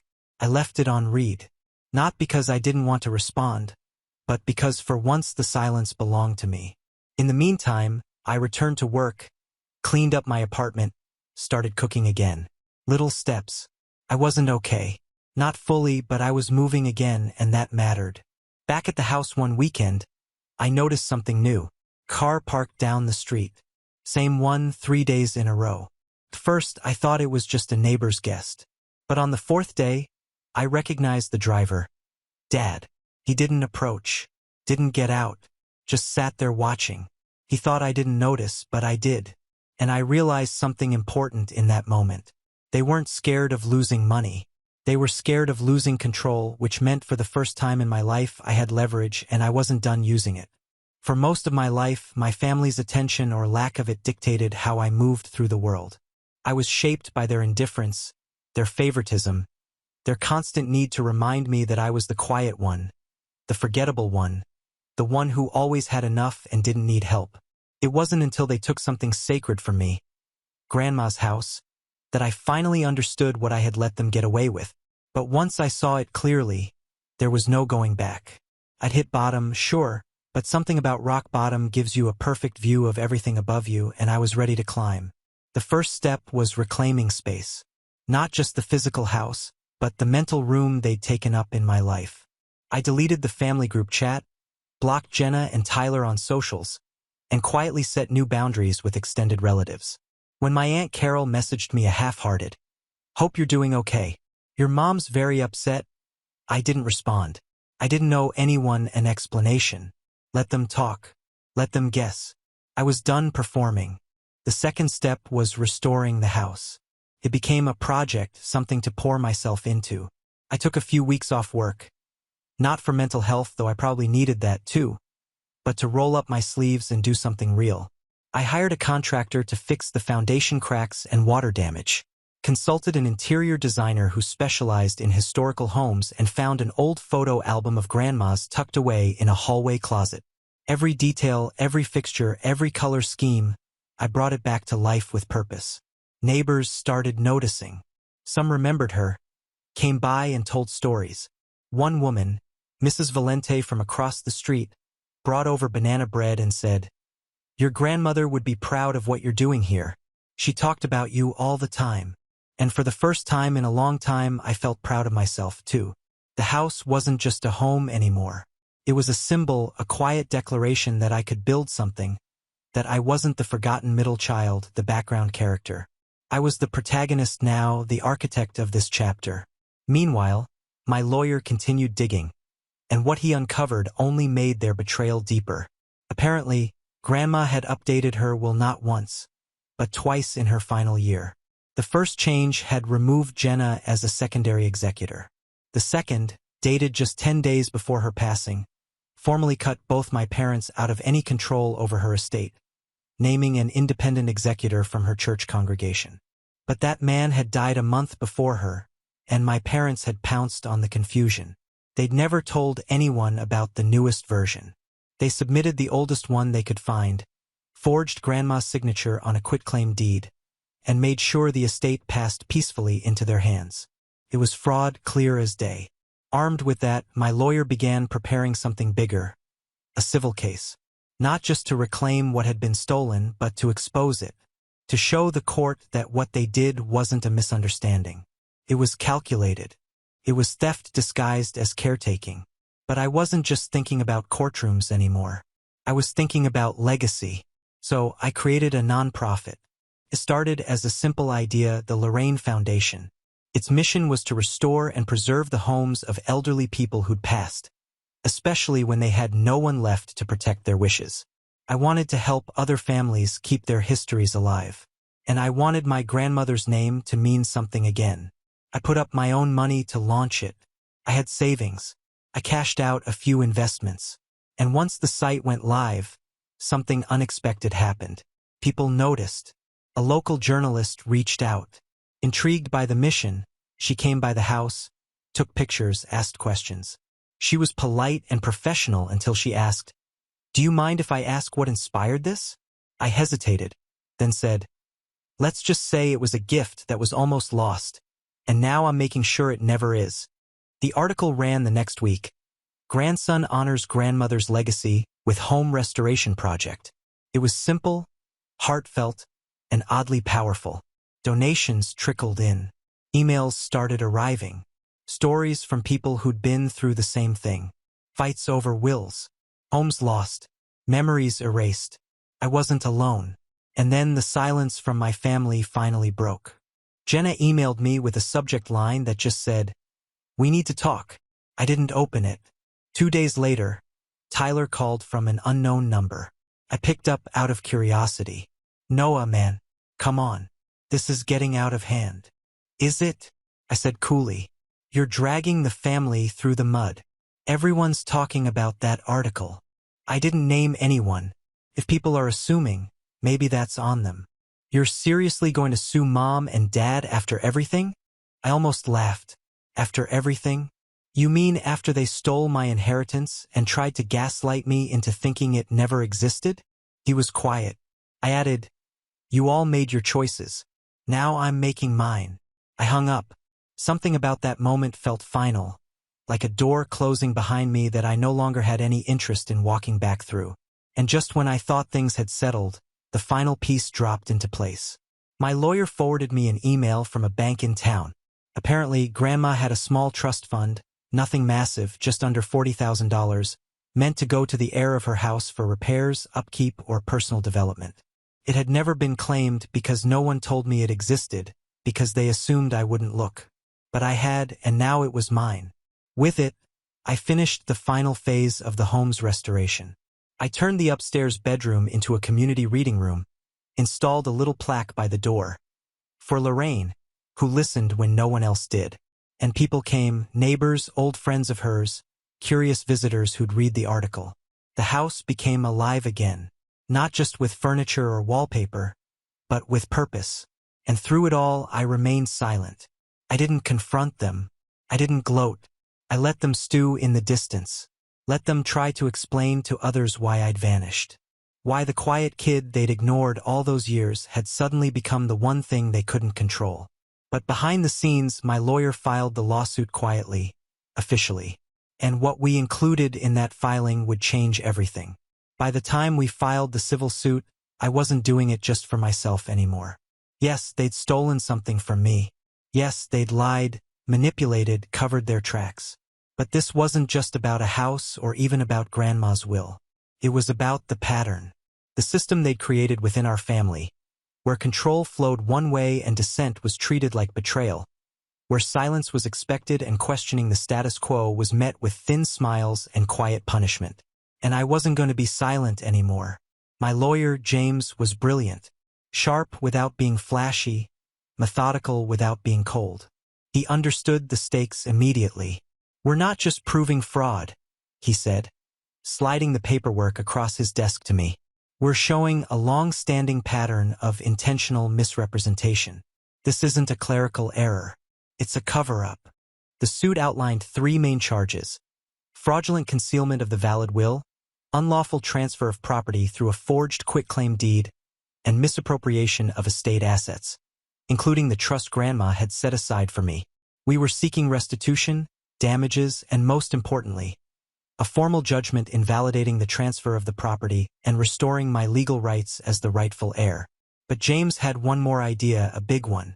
"If we want this to stick and if you want to make a point, they need to be caught doing what they always do, hiding things, pretending, pressuring."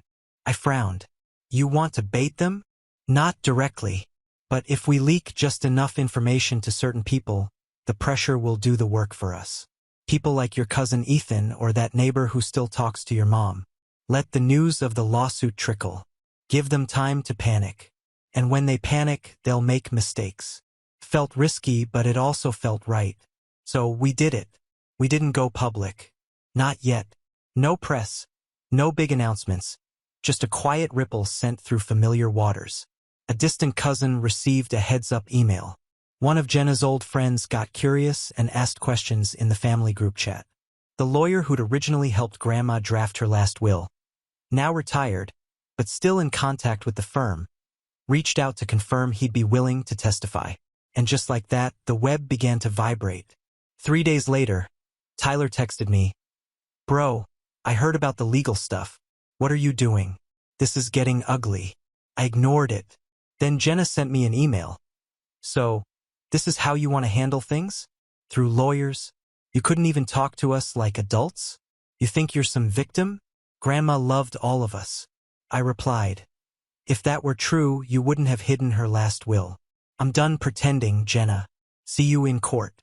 An hour later, I got a call from a blocked number. It was my dad. "I'm only going to say this once," he said, voice low and sharp. "Drop this. You have no idea the damage you're doing." "No," I said calmly. "I think I do. For the first time, I actually understand it." There was a pause. Then he dropped the mask. "You think this makes you look noble? It makes you look weak, bitter, petty. Do you really want the whole family to know you're trying to bleed us dry?" "I'm not trying," I said. "I'm succeeding." Then I hung up. The next step was bolstering the case. I reached out to Grandma's church. Spoke with a woman named Martha who used to lead the Sunday volunteer crew. She remembered me. She remembered Grandma. And she remembered the conversation where Grandma said she'd updated her will to make sure Noah is the one who gets the house. He's the only one who won't turn it into an Airbnb. Martha agreed to submit a written statement. Then came the accountant. It turns out in the months before her death, Grandma had started keeping financial records more meticulously than ever. Her CPA, an older gentleman named Wallace, was shocked to hear the house had been transferred so quickly after her passing. I remember her being very specific about the will. She wanted everything to go through the proper channels. He provided a copy of an email she'd sent him, dated a week before she passed, summarizing the key points in her estate plan, including, "The house goes to Noah. I've told the family this. I hope they honor it. But just in case, I've made the legal documents airtight." That line, that final sentence, it made my stomach twist. She knew. She knew they'd try something. I gave the email to James. He added it to the filing. We also subpoenaed the notary who supposedly witnessed the quitclaim deed. That's when things got interesting. The notary, a woman named Diana, denied ever signing anything related to my grandmother's property. She even provided a log showing she wasn't working on the day the document was allegedly notarized. Forgery, plain and simple. James smiled when he saw that. This alone could end it. But let's make sure it doesn't just end. Let's make it echo. And so we added one more piece to the puzzle. A formal petition to reopen the probate case, invalidate the fraudulent deed, and transfer legal ownership retroactively to me along with a request for sanctions. But I wasn't stopping there. I started drafting a public statement not to release yet, but to have ready for when the case went public, for when they inevitably tried to spin the story. I wrote about what the house meant to me, about Grandma, about what it's like to be erased by the people who are supposed to love you most, and how I wasn't going to let that happen again. And then, just to twist the knife a little deeper, I made one final move. I listed the Lorraine Foundation's first major initiative, the Davis Grant for Ethical Estate Planning, a $10,000 award for families who commit to transparent, fair estate processes and document their stories for public education. I launched it on the foundation's website quietly, professionally, but I made sure Jenna saw it. The digital flyer was posted on a local Facebook group she still followed, with her wedding photo from the newspaper 6 years ago still set as her profile picture. She liked it, then unliked it 5 minutes later. I couldn't help but smile, because now the chessboard was set. They could lash out. They could smear me. They could try to spin it. But the documents were filed. The evidence was gathered. The narrative was mine now, and they were about to learn what it felt like to play defense for once in their lives. Court dates have a strange way of making time stretch and fold. The day we finally walked into that courtroom, it felt both long overdue and way too soon. I remember sitting there, pressed slacks, clean-cut suit, my lawyer James beside me, papers meticulously organized in front of us, feeling like I was watching a movie, like none of it was real. And yet, this was the most real thing that had ever happened to me. My parents entered together. Jenna followed a few paces behind, heels too loud against the polished floor. Tyler didn't show. Can't say I was surprised. They avoided my gaze, and I didn't offer one. Let them squirm. Let them feel, if only for one day, what it's like to be weighed and measured. The judge was a calm, middle-aged woman with glasses on the tip of her nose and zero tolerance for drama. Perfect. The case began with procedural formalities, then opening statements. James went first. He laid it all out, succinct, methodical, undeniable. We will show, Your Honor, that Noah Davis was not only named as the sole beneficiary of his grandmother's property, but that this fact was knowingly concealed by his parents, who instead filed an outdated will and executed a forged quitclaim deed to transfer the house into their possession. This is not a misunderstanding. It is deliberate fraud. I could feel the air shift in the room. Then their lawyer, a man I recognized from a cheesy local commercial years ago, stood and tried to downplay everything. There was no malice here, only confusion. The family did their best during a very difficult time. James let him talk. Then we began to present our case. The will, the trust, the email from Grandma's accountant, the notarization log that proved the deed was forged, testimony from the church friend, Martha, who recounted the exact conversation about Grandma's intent to leave me the home. The CPA, who walked the court through the email in his inbox, sent just days before her passing. Then came the bombshell, the subpoenaed notary, Diana, under oath, clearly stating she did not witness or sign the deed they'd submitted. James turned to the judge. Your Honor, we're not just talking about deception. We're talking about a coordinated effort to erase my client's legal rights and take what was rightfully his. A house he now owns, only because he repurchased it on the open market. After it was stolen, my mother looked like she'd aged 10 years in that courtroom. Her hair pulled too tight, her lipstick cracking slightly at the edges. She wouldn't look at me. My dad sat with his arms crossed, jaw tight, as if he could glare the truth away. Jenna just kept blinking like her contacts were suddenly betraying her. 2. They tried to argue it was an oversight, that they didn't understand the legalities, that they were just doing what they thought Grandma would have wanted. That's when James stood up and asked permission to submit a copy of the handwritten letter found in Grandma's journal. A letter addressed to me. It read in part, Noah, if you're reading this, I hope everything went the way I planned. But if it didn't, if they tried to take this from you, remember the world doesn't give power. You take it back quietly, calmly, like a Davis. You could hear a pin drop after that. The judge called a recess.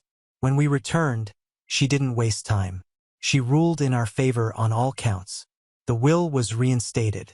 The original deed was declared fraudulent. The sale to my shell company was deemed valid, but restitution was awarded in the full amount of market value plus damages. My parents were ordered to pay a sizable sum back to the estate. Forging legal documents apparently doesn't sit well with a judge. And in a rare, beautiful twist of irony, the trust fund Grandma had set up for repairs and restoration, that wasn't just protected, it was increased. The court awarded additional compensation to the Lorraine Foundation as part of the judgment, citing ethical preservation and restitution of legacy. That was the moment it became real. They lost not just the house, not just the money, the narrative, the control, and the part that stung them most. I never raised my voice, never humiliated them in public. I let the facts do what their excuses never could stand. As court adjourned, I packed my papers slowly. My parents didn't approach. Jenna gave me one long look, a cocktail of anger and disbelief behind her eyes, and then they walked out, silent. I stayed a few minutes longer just sitting there taking it in. James clapped me on the shoulder. "Hell of a statement, Noah." I nodded. She made it easy.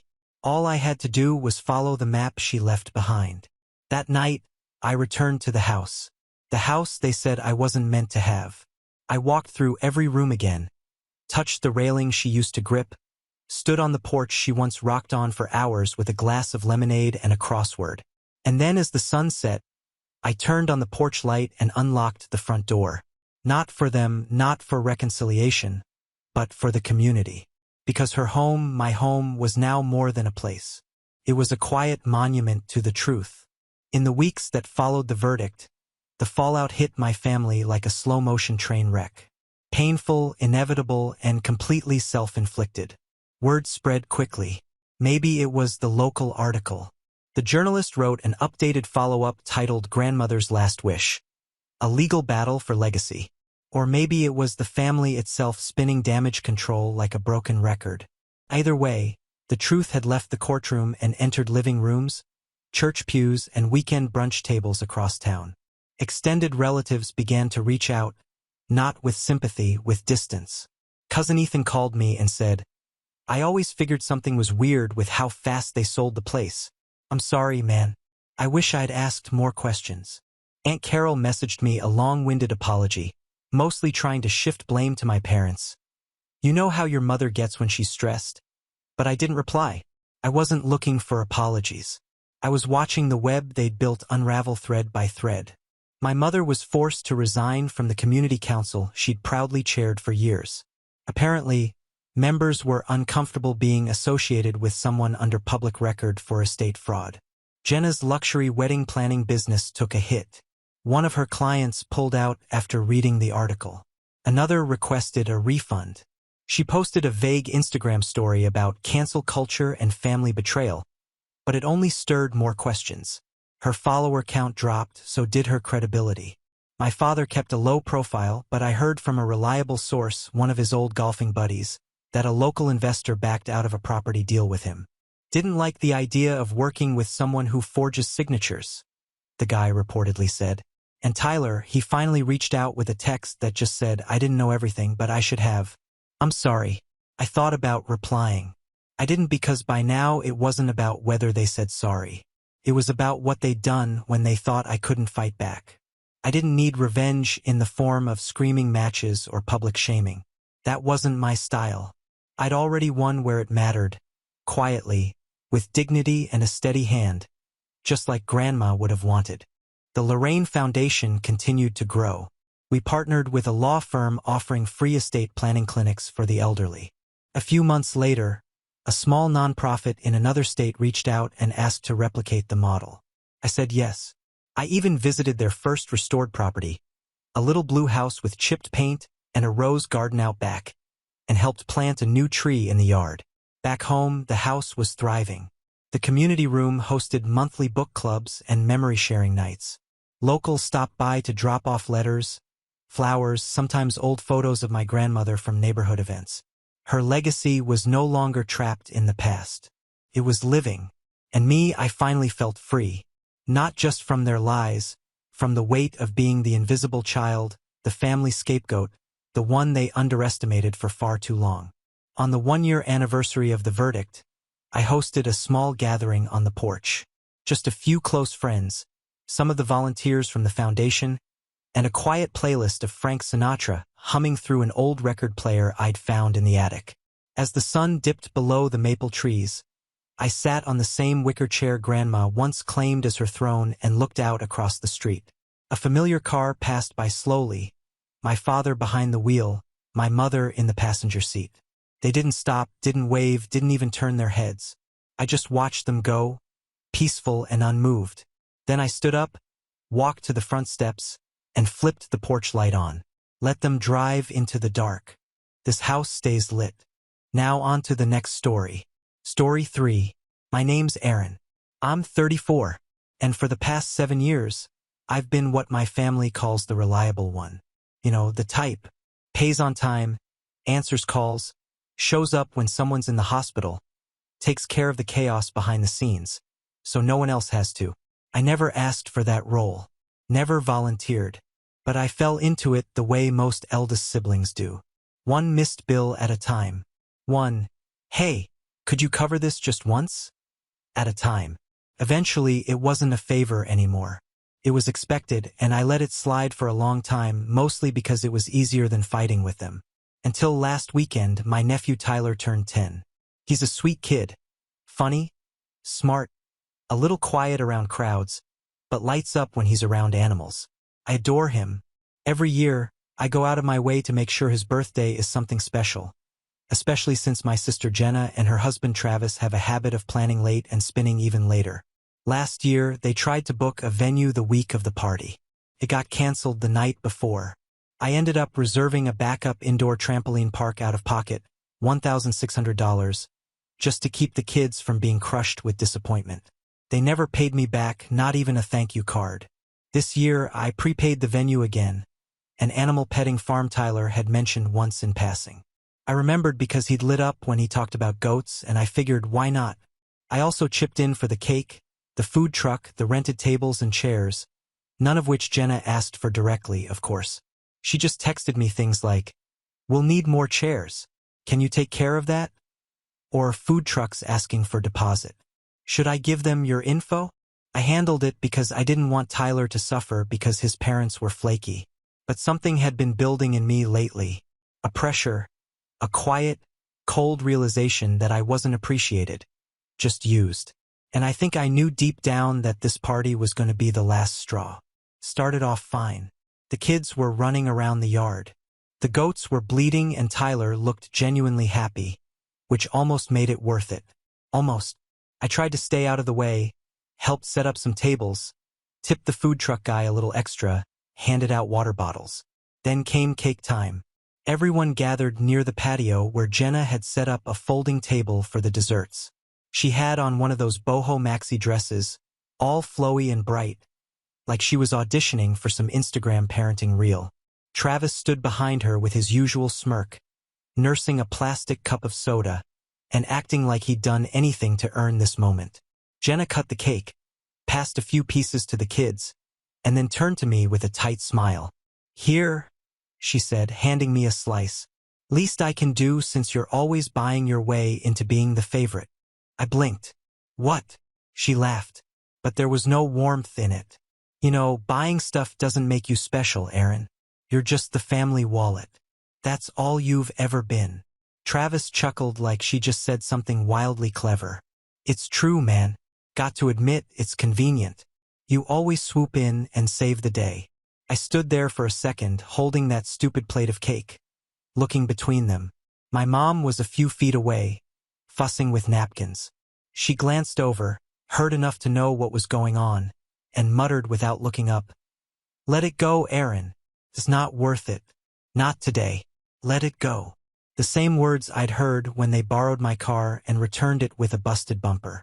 When they accidentally used my Amazon account to order a $900 iPad for Tyler's school. When Travis lost his job for the 3rd time, and I co-signed a private school loan because Tyler deserves better. Let it go. Let it go. Let it go. I looked down at the cake. Then over at the gift table where a large white envelope sat, my envelope. Inside was a certified check. Final payment on Tyler's next semester at that private academy. They hadn't thanked me, They hadn't even told Tyler it was from me. I overheard Jenna telling someone it was a family gift. I placed the plate gently on the table, walked over to the gift pile and picked up the envelope. "What are you doing?" Jenna asked, half laughing, half confused. I didn't raise my voice. I didn't make a scene. I just said, "Clear enough for her, Travis, and anyone else nearby to hear. Good luck covering next semester." I just canceled the payment. She blinked, stunned. "What?" I turned and started walking. "You can't just do that," she shouted, a note of panic creeping into her voice. "Aaron, you promised." "I never promised," I said, not looking back. "You assumed." Big difference. I made it halfway down the gravel driveway before I heard footsteps pounding behind me. I didn't need to turn around to know it was Travis. And I knew, just knew, that whatever he was about to say wasn't going to be an apology. He caught up to me near the gate, slightly out of breath, red-faced. "Hey, come on, man. Don't do this. We're family." I paused at the word family, the word they all threw around like duct tape, meant to patch over every insult, every manipulation, every broken promise. I turned slowly. Travis stood there, hands on his hips like he was about to give a pep talk. I could see him trying to puff himself up, shoulders square, chin high, the same way he'd looked when he cornered me at Thanksgiving to ask for a small bridge loan that turned out to be 15 grand. He wasn't angry yet, just desperate enough to pretend we were on the same team. "Look," he said, dropping his voice like we were co-conspirators. "I know Jen says stuff sometimes, but you know how she gets when she's stressed. It's not personal, man. Not personal." I raised an eyebrow. "She called me a wallet." She was joking. "No, you laughed because you agreed." He opened his mouth to protest, but I stepped forward. Not aggressive, just close enough that he had to take a half step back. "You think I don't notice?" I asked. "The way you only call when you need something. The way you both talk about me like I'm some backup generator that kicks in when you mess up." His face twitched. The casual mask cracked for just a second. "That tuition payment," I added. "I made it last week. Then I canceled it right before I left the party. The school's already been notified. They'll expect full payment by the end of the month." His lips parted, stunned. "You can't. Tyler needs that school." I nodded. "Yeah, he does. And it's a shame his parents were too busy running their mouths to realize the person keeping him there was standing right in front of them." He reached out suddenly, maybe to grab my arm, maybe just to make a point, but I stepped back. "Don't," I said sharply. "We're done, Travis. I'm not paying another bill. Not a penny. Not for school, not for rent. Not for emergencies. You're a grown man. Figure it out." He dropped his hand, eyes flicking around like he was expecting someone to run out and back him up, but no one did. Behind us, the music from the party was still playing faintly, and the laughter of kids echoed across the yard. He looked like a man standing outside a locked house in the rain. "You know," he muttered bitterly, "it must be nice. Having money must be real easy. Looking down on everyone else when you've never had to struggle. That hit a nerve." "I work 70-hour weeks," I snapped. "I skipped vacations, skipped relationships, skipped entire years of my life so I could build something. You think I'm lucky? You think this?" I waved a hand toward the driveway, toward the new car parked at the end.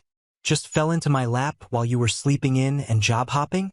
I was eating tuna from a can and coding websites in a basement at 3 a.m. Travis went quiet. Not ashamed, just quiet.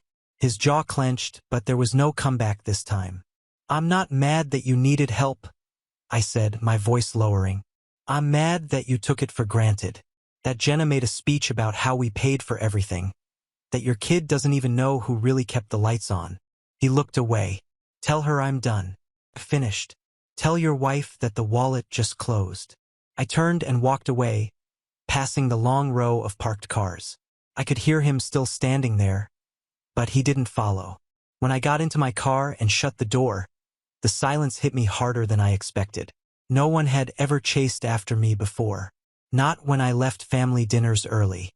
Not when I stopped texting back for a week. Not even when I skipped Father's Day after Mom told me I owed it to the family to make peace with Dad after he called me a disappointment. I sat there, engine off, hands on the wheel, just breathing. It wasn't just about the money. It never was. It was about being needed only when I could be used. About feeling like the price of being accepted was measured in wire transfers and gift receipts, and I had finally hit my limit. My phone buzzed. Jenna. First it was a missed call, then a text. What did you do? Tyler's crying. The school called. You're ruining everything. I stared at it for a second. Then another one came in. Come back and fix this. You're being ridiculous. And another, if you don't care about us, at least think about Tyler. Then a call from my mom. I let it ring. 10 seconds later, a message popped up. You need to apologize. We don't treat family like this. I laughed out loud. Alone in the car. I typed back. Exactly. I hit send, then turned the key, started the car, and pulled away from the party I'd paid for but wasn't invited to anymore. I didn't know what would come next. I knew they'd panic, that there would be voicemails and guilt trips and maybe even a surprise visit or two, but I was done pretending, and I hadn't even gotten to step 2 yet. By the time I pulled into my driveway, it was almost sunset. The sky was that weird orange-pink that made everything look soft, like the world had decided to put a filter over my mess of a day. I parked in silence, engine humming down, and just sat there with my phone still lit up in my hand. More missed calls, a few voicemails. One from Jenna that started with a fake sweet, I just want to talk, and ended with a hissed, you're unbelievable. Another from Mom, long and guilt-laced, talking about how families don't keep score. I didn't delete them. I didn't even listen to all of them. I just closed the app, shoved my phone into the glove compartment, and locked the car. I didn't want to go inside right away. My place was nice, quiet, clean mine, but the silence in there was heavier than usual. It had always been that way after family events. The noise would drain out and I'd be left alone with that old ache. The one that whispered, maybe I really wasn't built for all that warmth and chaos. That maybe I was only ever invited to keep things functioning. But today, for the first time, the ache felt different. Felt honest. I took the long way around the house, walking through my backyard instead of the front door. I'd landscaped it myself a few years ago, laid the stones, built the tiny deck, strung up soft solar lights that flicked on automatically as the sun dipped. I poured a glass of water from the outdoor tap, sat in one of the wooden chairs, and just listened to the wind for a while. I thought about Tyler. I really did. Not Jenna, not Travis, not even Mom, just Tyler. That kid deserved better parents, but more than that, he deserved the truth, not some version of reality they cobbled together to make themselves look good. He was smart. He'd figure it out eventually. I just hoped he wouldn't be too jaded when he did. Eventually, I stood up and went inside. That's when I opened the drawer in my office and pulled out the second envelope. The one Jenna and Travis didn't know existed. The one I prepared after they forgot to reimburse me for the last medical emergency when Tyler broke his arm and they claimed they weren't covered anymore. Inside the envelope were receipts, contracts, and a neat little spreadsheet tracking every dime I'd spent on their family since 2019. It included everything. School fees, hospital bills, party rentals, car repairs, groceries, even the hotel room I booked for them during a hurricane evacuation they didn't bother to thank me for. In total, it came out to $61,437.88, give or take a few cents. But that wasn't the important part.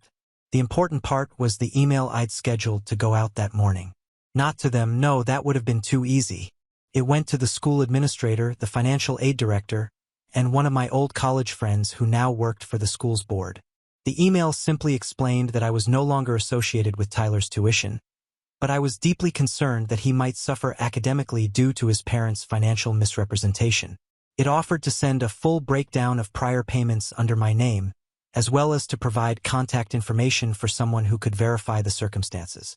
That friend, he'd already replied hours before the party even started. Thanks for the heads up. This explains a lot. I'll have a word with the director also. Wow, they really did this to you. I replied back with a smiley face and the line, long story. I'll buy you coffee next week. I didn't want to take anything from Tyler. That wasn't my goal. But if Travis and Jenna were going to keep pretending the world owed them for their failures, someone had to break the pattern. I couldn't keep covering for them while they taught that kid to do the same thing. So, I took the envelope, scanned everything in, and dropped it into a shared folder labeled for When They Lie Again. I didn't know when I'd use it. Maybe never, maybe next week. But it was there and it felt like armor. The next day, the storm really hit. Jenna showed up at my place around 11 a.m., uninvited, of course. I watched her from the upstairs window before she even rang the bell. She was pacing on the front step like she wasn't sure whether to scream or cry. Eventually, she knocked. I waited 5 seconds, then 10, then opened the door slowly. Her expression was all over the place. Shock, hurt, fury, and somewhere beneath it all, fear. Real fear. The kind that only shows up when the safety net is finally, truly gone. Aaron, she started, her voice thin, like she was trying to make herself small. Please, we need to talk. I don't think we do. Tyler's school is calling, she said, stepping forward. They're saying things about payments being canceled, about financial aid being denied. What did you do? I told them the truth. I said that I'm not his parent, that I've been paying for him out of guilt and obligation, but that I'm not responsible for your life anymore. She stared at me, stunned. You can't just walk away. I already did. Her eyes filled with tears. What about Tyler? You're punishing him for what we did. No, I said, quiet. I'm teaching him what accountability looks like. That's when her face changed. The anger flared back. You think this makes you the good guy? I think it makes me free. She opened her mouth to argue again, but I didn't give her the chance. Jenna, I said, go home and tell Travis. This was step 1. Then I closed the door. I didn't hear from Jenna or Travis for 3 full days after that. 3 glorious days of quiet. No buzzing phone. No guilt-laced texts. No fake apologies or frantic pleases, pretending to be about Tyler. Just silence. I took long walks, cooked dinner like I actually had time to taste it, slept deeply. For the first time in what felt like years, I didn't feel like I was bracing for someone else's disaster. And then on day 4 came the voicemail from my mom. Aaron, I'm coming over tomorrow. We're going to talk about this. I'm not letting you tear this family apart. That's when I knew it was time for step 2. Step 2 wasn't dramatic. It wasn't loud. It didn't involve shouting matches or locked doors. It was just clean. The next morning, before Mom showed up, I gathered every financial record I had. Bank transfers, canceled checks, contracts, even the old emails where Jenna had sent me PayPal requests labeled urgent and please just this once. I put it all in a neat little binder. Then I pulled out another envelope. This one sealed and addressed to my lawyer. Inside was a notarized letter I had prepared a year ago when I first started getting the creeping sense that someday I'd need to protect myself. The letter revoked my informal financial responsibility for any member of my extended family and outlined how no further payments were to be made from my accounts on anyone's behalf, just in case things escalated. It also included a formal notification. As of that date, I was resigning from the trust my dad had named me executive of because, surprise, even after all this, they still planned to make me the one responsible for distributing family assets when the time came. No more. I texted my lawyer to confirm receipt. He wrote back, smart move. About time. Then with everything filed and sent, I waited. Mom arrived at noon. She didn't knock, just walked in like she always had. That was the first thing I noticed. How normal it felt. How routine. She swept in like this was her house, like I was still 16, and she was here to tell me to clean my room or help set the table. But when she saw the binder sitting on the kitchen counter, her face shifted. What's this? I gestured. Everything I've paid for since 2019. Itemized.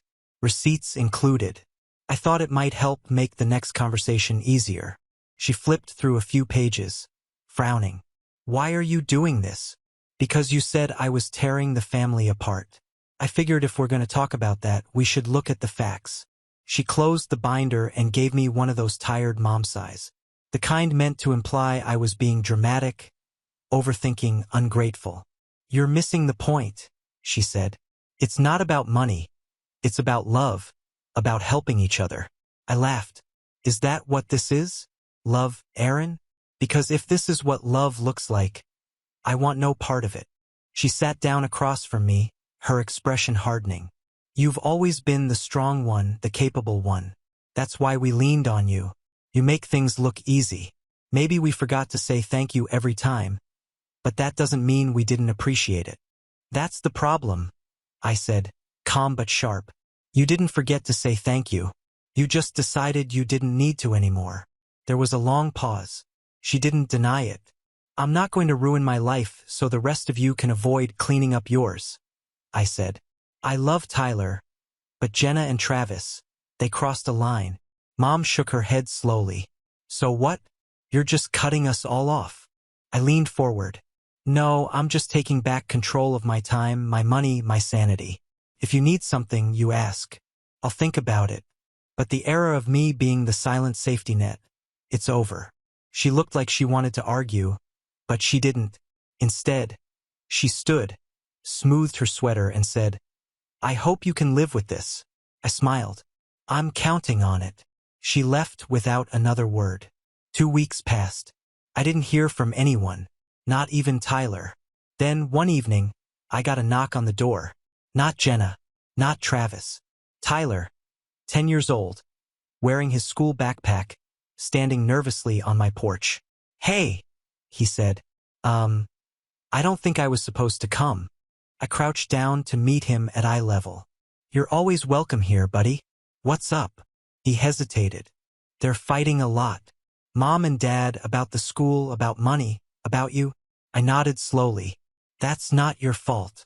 I know, he said, but didn't sound convinced. I wanted to say thank you for the party and the school and stuff. I swallowed. You don't have to thank me, Tyler. I did it because I care about you. He looked down. They said you don't anymore. I placed a hand on his shoulder. That's not true. But sometimes when adults make bad choices, the people who've been covering for them have to stop or else the cycle keeps going forever. Do you understand? He nodded slowly. Then his eyes brightened. Can I still come hang out sometimes? Of course, I said, pulling him into a hug. Anytime. That night we made mac and cheese, watched an old movie, played cards until his mom called looking for him. She didn't say much, just told me to send him back home. I did, but not before slipping a small envelope into his backpack. Inside was a prepaid debit card loaded with a modest amount and a sticky note that read, for books, art supplies, or whatever you want. Not for your parents, just for you. I didn't hear a word from Jenna after that, but I didn't need to. Over the next few months, things shifted. I stopped answering family group texts that only showed up when someone needed help. I went back to therapy, not because I was falling apart, but because I realized I deserved to process how long I'd spent being the stable one, and nothing else. I started traveling, just small trips at first, a cabin near the lake, a flight out to Denver to visit college friends. I left my phone on Do Not Disturb more often than not. At Christmas, I didn't go to the big family dinner. Instead, I took Tyler out for a day in the city. Museums, pizza, an arcade. He told me he was thinking about being an architect someday. I told him he'd be great at it. At one point, he looked up at me and said, You seem happier now. And I realized I was. Not because I'd won some big fight, not because I'd crushed anyone, but because I finally stopped letting guilt dictate my life. I still get the occasional message from Travis, mostly passive-aggressive stuff like, Wish we could have worked this out like adults. Or, Hope you're enjoying your high horse. I don't respond. Jenna stopped pretending completely. I haven't heard from her in months. But that's fine. Let her stew. Let her learn. Let her explain to Tyler one day why his uncle had to step back to keep from drowning. Because I wasn't the villain in this story. I was the one who said no. Finally. And sometimes that's what being the hero really looks like.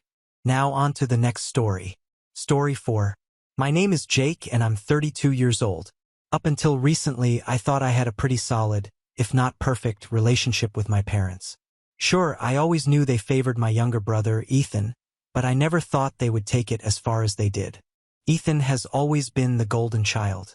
Growing up, it was obvious he got away with things I never could. received praise for the bare minimum, and when he messed up, my parents had a million excuses ready for him. He's just young. He's figuring things out.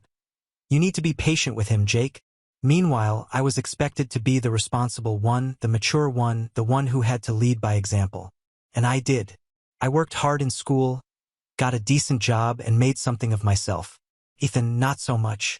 At 28, he still bounces between jobs, constantly figuring things out. He's lived with my parents rent-free his entire life, yet somehow they act like he has it so much harder than I ever did.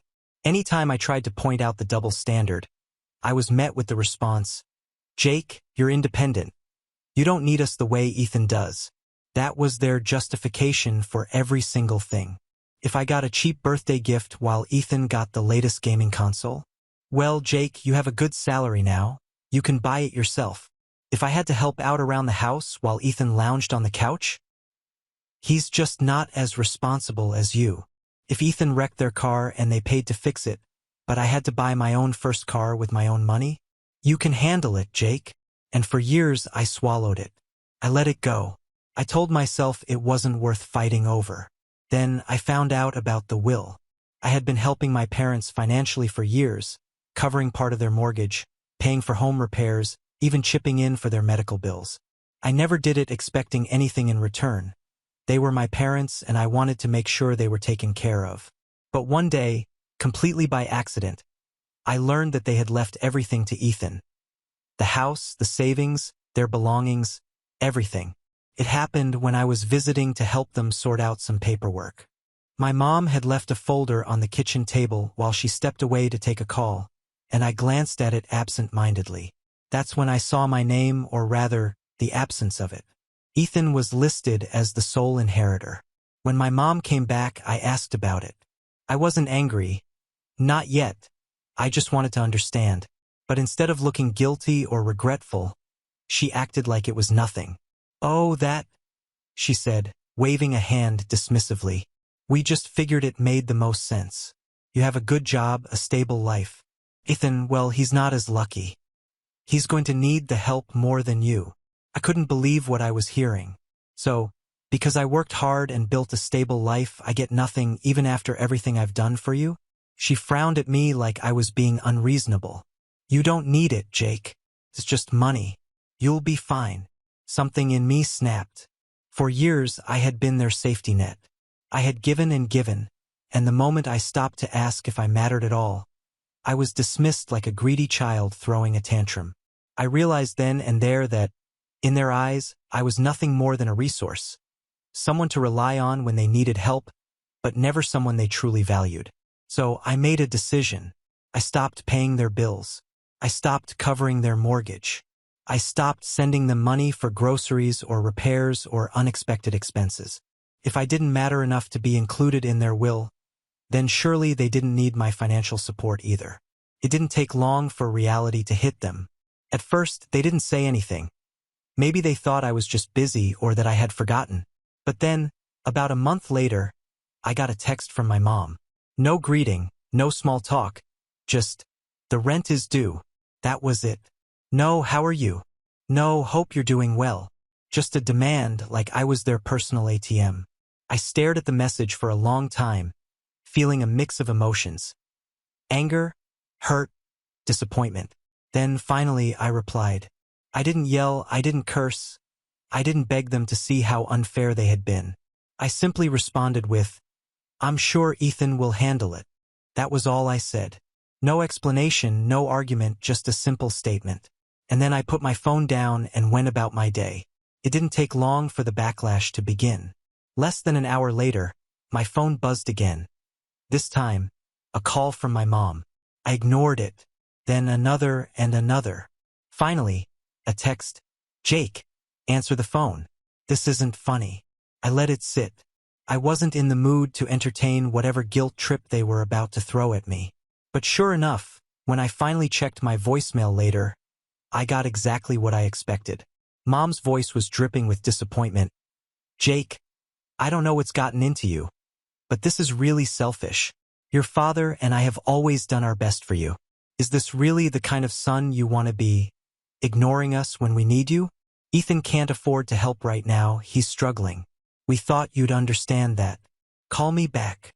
I didn't. A few hours passed before I got the next message, this time from my dad. He rarely texted me, so I knew my mom must have gotten him involved. Jake, we need to talk.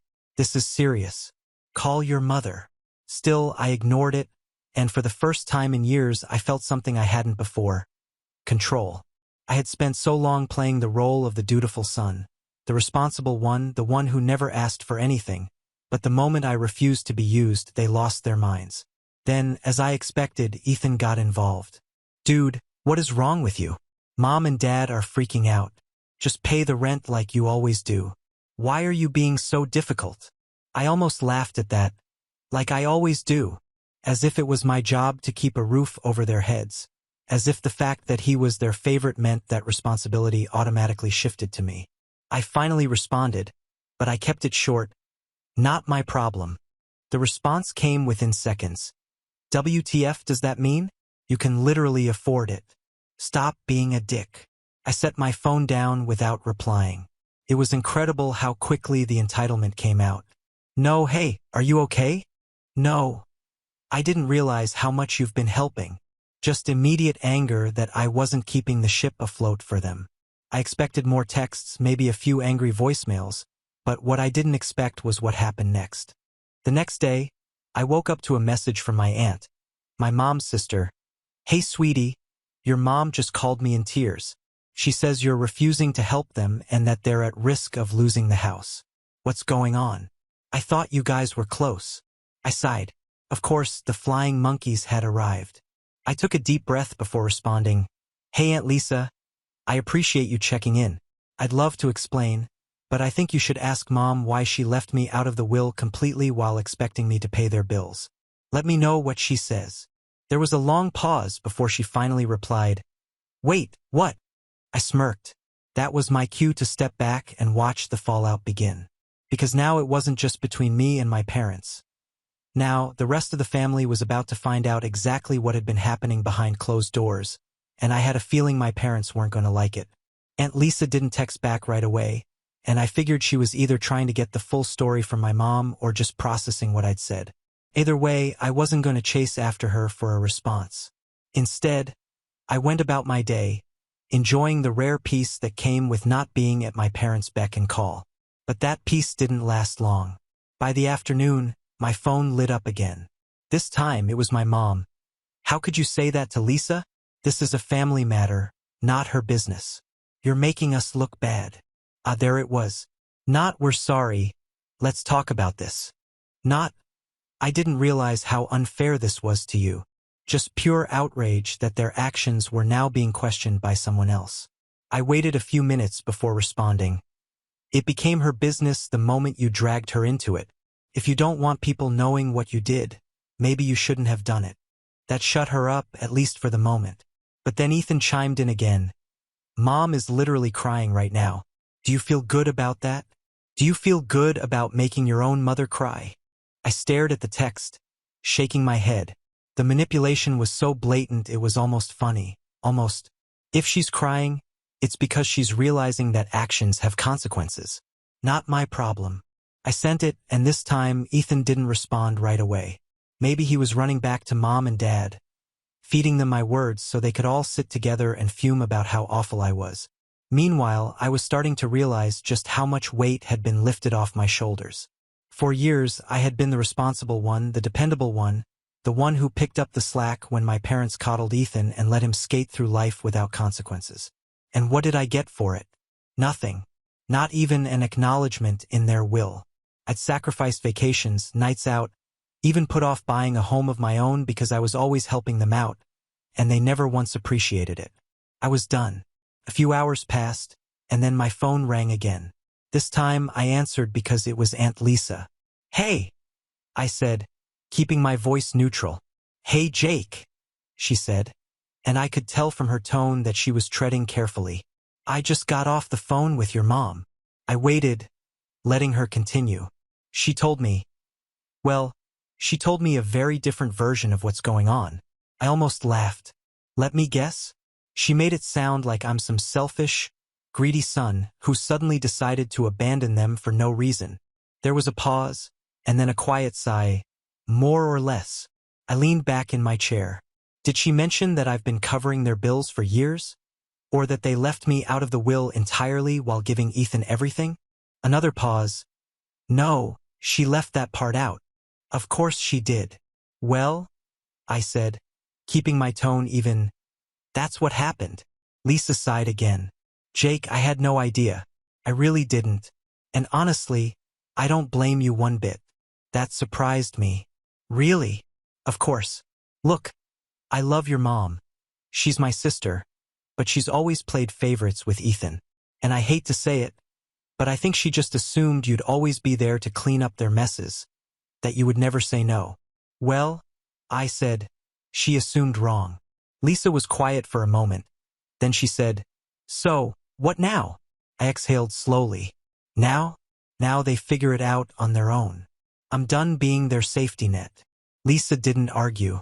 In fact, she let out a dry little chuckle. Honestly, good for you. We talked for a few more minutes, and before we hung up, Lisa said something that stuck with me. I have a feeling this isn't over. They're gonna try something. Be careful, Jake. She wasn't wrong, because later that evening, I got another text from Ethan. Fine. If you want to act like a selfish, go ahead. Just don't come crawling back when you realize you messed up. I stared at the message for a second before shaking my head. Messed up? I hadn't messed up a single thing. If anything, this was the first time in years that I was finally getting something right. But Ethan's text made one thing very clear. They weren't going to back down that easily, and part of me was almost looking forward to whatever they tried next. The next morning, I woke up to a pounding on my front door. Not a polite knock, not even an impatient one. This was the kind of pounding that made you think someone was about to break the door down. I already knew who it was before I even checked the peephole. For a second, I debated just ignoring it, letting them stand out there and fume, but something told me that if I didn't answer, they'd just keep banging until the neighbors complained. With a sigh, I opened the door. Sure enough, there stood my parents and Ethan. Mom had her arms crossed, her face pinched with disapproval. Dad, as usual, stood slightly behind her like he always did when she was in full attack mode. And Ethan? Well, Ethan had the same smug, self-satisfied expression he always wore when he thought he was in control of a situation. I leaned against the door frame, arms crossed. Wow, this is unexpected. Mom didn't waste time. Jake, we need to talk. I let out a small chuckle. Oh, now you want to talk? Not when you were writing me out of the will. Not when you were expecting me to keep paying your bills while giving Ethan everything. Now, suddenly, it's urgent. Dad sighed like I was being difficult. Son, can we come in? I pretended to think about it, then shook my head. No, I don't think so. We can have this conversation right here. Ethan scoffed. Are you serious? Dead serious. Mom huffed, clearly not used to being denied what she wanted. Jake, you're being childish. Childish, I repeated, raising an eyebrow. That's rich, coming from the people who showed up at my house unannounced, pounding on my door like debt collectors. Mom's face turned red, but she took a deep breath, trying to regain control. Listen, she said, shifting to what I called her guilt trip voice. We know you're upset. We understand that you're feeling left out, but you have to look at this rationally. I actually laughed. Rationally? You want to talk about rationality after what you did? Dad, who had been silent up until now, finally decided to chime in. Son, you're doing well for yourself. You have a good job, a stable life. Ethan, well, he needs more help. I turned to Ethan, who was still standing there, arms crossed, like this was all beneath him. He needs more help? I repeated. He's 30 years old. He's not a kid. He's had every advantage handed to him while I had to work for everything I have. And now, after all that, you decided he deserves to inherit everything while I get nothing. Ethan smirked. It's not my fault you didn't fight for it. I stared at him, genuinely stunned by how shameless he was. Fight for it? I repeated, my voice quiet. Fight for what? My own parents' love? My own share of what should have been an equal inheritance. Mom waved a hand dismissively. Oh, stop being dramatic. We just thought it made sense. You don't need the money, Jake. That's not the point. I snapped. It's not about needing the money. It's about fairness. It's about the fact that you used me for years. Took my help, took my money, took my time, and then tossed me aside like I was nothing when it came to the one thing that should have been fair. Mom's eyes flashed. Jake, we are your parents. We raised you. The least you could do is show us some respect. I laughed. A short, sharp sound. Respect? You want respect when you've shown me none. Ethan rolled his eyes. God, you're so dramatic. You're seriously throwing a tantrum over this? You're acting like you're some poor, struggling victim. I turned to him, my voice ice cold. You really want to talk about struggling, huh? When's the last time you had to work a full-time job without mom and dad bailing you out? Oh wait, you never have. That wiped the smug look off his face. But before he could fire back, Mom cut in again. Enough, she snapped. Then, she took a deep breath, smoothing out her features. Look, Jake, this is not how I wanted this conversation to go. But the reality is your family, and family takes care of each other. I could practically hear the trap she was setting. I said, not giving her anything. She sighed as if this was exhausting for her. The mortgage is due. I tilted my head. And we're a little short this month. I couldn't help it. I actually laughed. Are you serious? After everything you just said? After standing here defending your choices, you're still asking me for money. Mom's lips pressed into a thin line. Jake, we're asking you to do the right thing. There it was. The manipulation, the guilt-tripping, the expectation that no matter how badly they treated me, I would still come running when they needed me. I took a deep breath, looked each of them in the eye and said, no. Mom flinched like I'd slapped her. Excuse me? I said no. I repeated, my voice steady. I'm not paying a single cent. Not now, not ever again. Ethan let out a low whistle. Well, so that's it, huh? You're just going to let your own parents lose their home over some petty grudge. I stared at him. You live there too, don't you? Maybe you should step up and pay for once in your life. His face darkened. You're selfish, Jake. Mom, however, wasn't done. Jake, she said, her voice dangerously low. Do you really want to do this? Do you really want to walk away from your family over money? I met her gaze without flinching. That's funny, I said. Because from where I'm standing, you walked away from me first. She opened her mouth, but I didn't let her speak. You made your choice. You chose Ethan. You chose to leave me out. Well, now I'm making my choice, and I choose to be done. I stepped back and, without another word, shut the door in their faces. For a few seconds, there was silence. Then, I heard Mom's muffled voice through the door. This isn't over, Jake. I smiled to myself. No, it wasn't, because something told me they were about to learn just how badly they'd messed up. I didn't expect them to leave right away. My mother wasn't the kind of person to back down when she thought she was owed something. Sure enough, less than a minute after I shut the door, the knocking started again. This time, louder, angrier. Jake! Mom's voice was shrill, barely muffled through the door. You're making a huge mistake.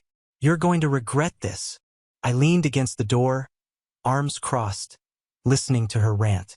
Dad, ever the quiet follower, muttered something I couldn't quite make out, probably trying to calm her down. But Ethan, ever the golden child, had no such patience. You're such a selfish piece of garbage, you know that? He shouted. All those years we took care of you. That actually made me laugh. I swung the door back open just enough to glare at him. You took care of me? That's funny, Ethan, because I seem to remember working 2 jobs in college while you had Mom and Dad paying your rent. I seem to remember lending you money that you never paid back. I seem to remember bailing Mom and Dad out while you sat around doing nothing. His smug expression wavered, but he quickly recovered. Well, I was the one they trusted with their estate, wasn't I? Maybe you're just mad that you weren't good enough. I clenched my jaw, inhaling sharply. This was what he wanted. He wanted to get under my skin, to make me react, to make me lash out so that I'd be the one looking like the bad guy. I refused to give him that satisfaction. Instead, I simply smiled. Good luck with that estate, then. I'm sure it'll be real helpful when you're struggling to pay the mortgage next month. I shut the door again. This time, they didn't knock. For a moment, there was silence. Then, I heard my mother's voice, lower this time but still carrying that same venom. "This is not over, Jake." I smirked. "Yes, Mom," I muttered under my breath. "It really is." The next few days went by in a blur of tension. I expected them to try something, maybe send a passive-aggressive text, maybe get my extended family involved, but to my surprise, nothing came. No calls, no emails, no word from anyone. I kept waiting for the other shoe to drop, but instead, it felt like the world had just shifted. I wasn't constantly on edge anymore. I wasn't hearing my mother's guilt trips or my dad's weak apologies. It was like they had all vanished, and for once I could breathe freely. Then, 2 weeks later, I came home from work to a small envelope stuck to my front door. It was white, unmarked, with nothing but my name scribbled across the front in familiar handwriting. I tore it open, expecting something passive-aggressive or manipulative, and I wasn't disappointed. "Jake, this is your last chance. You're throwing everything away for pride. Ethan may have been chosen as executive of the estate, but you are still family. Don't make this harder than it has to be. Come to your senses. You'll regret it." No signature, just the same tired threats. I crumpled it up and threw it in the trash without even a second thought. A few more days passed, then I received another message. This time, it wasn't a letter, it was an email from my mother's address. "Jake, I really thought you'd come around. You're the one who always told us family is everything. Now you're turning your back on us? We're struggling. We need you. Ethan's making a mess of things. Please, let's fix this before it's too late." This time, I actually felt a little something. Anger. The audacity to make me feel guilty about their mess. To pull that old card about family is everything, when they had chosen Ethan over me from the start. I took a deep breath, then I deleted the email without replying. It was then that I realized something. I wasn't mad anymore. I was just done. And yet, I still hadn't heard from Ethan. He was silent, his arrogance replaced with something more desperate. I had to admit that part of me was surprised. Ethan, the one who had always believed he was untouchable, wasn't making a move. I half expected him to show up at my door with an apology, but he didn't. Then, one afternoon, out of nowhere, my phone rang.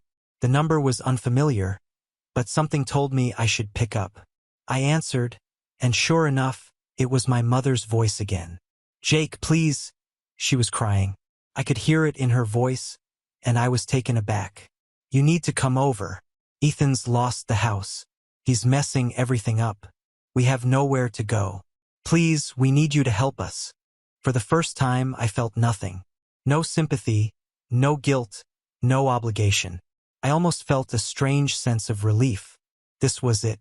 This was what I had been waiting for. Instead of responding immediately, I let the silence linger. I could feel her desperation across the phone, her need for reassurance, for me to step in and clean up Ethan's mess. But I wasn't about to be dragged back into that cycle of manipulation. "No," I finally said, my voice calm. "This is your problem, Mom. You've always wanted him to be the golden child, and now you get to deal with the consequences of that choice. You chose him to handle everything. You trusted him. You don't get to pull me into your mess now." She was quiet for a long moment. Then she whispered, "Jake, please, I don't know what else to do." I didn't even flinch. I spoke my next words as coldly as I could. "You should have thought of that before you decided I wasn't good enough to be part of the family." I hung up. The phone didn't ring again for weeks. I didn't hear from anyone, but strangely enough, I felt better. The weight of years of resentment and manipulation had finally been lifted. And then, one day, while I was at the store, I saw a familiar face in the parking lot. My father. He was walking toward a beat-up car, carrying some bags. I hadn't seen him in weeks. I debated whether to approach him, but something told me that nothing was left to fix. I just turned away, ignoring the way he called my name. That was the last time I saw him. So here I am a year later. I haven't heard a single word from my parents or Ethan. Part of me wonders if they're still struggling. Part of me wonders if they ever realized what they did wrong. But honestly, I'm okay. Maybe for once, it's time for me to take care of me. So Reddit, what do you think? Did I go too far? Should I have tried to fix things instead of shutting them out? Let me know your thoughts. Now on to the next story. Story 5. My brother got me kicked out of the house so he could use my room as a game room. And now years later, after discovering that I bought my own house, my parents are demanding that I give it to him. When I was younger, I lived with my mom, my stepdad, and my younger half-brother. My brother was always their favorite because my mom hated seeing me as I reminded her of my dad whom she had cheated on. And for some reason, she blamed me for it. I was often ignored and left out. For years, I tried to ignore this and get by. But the situation became unbearable when I was about 14 years old. My brother was spoiled and always got what he wanted. He was really into video games, and over time, he started complaining that the house didn't have enough space for him to have his own game room, something he had seen somewhere and now wanted. My parents then started hinting that I should leave the house so my brother could use my room as his game room. At first, I thought they were joking since they often told me to leave the house and that my presence there was useless, but then I realized they were serious. They began pressuring me to leave, saying that I was practically an adult, and it was time to move on. I told them that I wasn't even old enough to have a job yet, had nowhere to go, and was far from being an adult. But as time passed, they decided it was time for me to go. And one day, I came home from school to find all my belongings thrown on the sidewalk. It was incredibly tough. I had to go from shelter to shelter until an angel appeared and adopted me. She was a police officer who lived near the shelter where I stayed the most, and we got to know each other.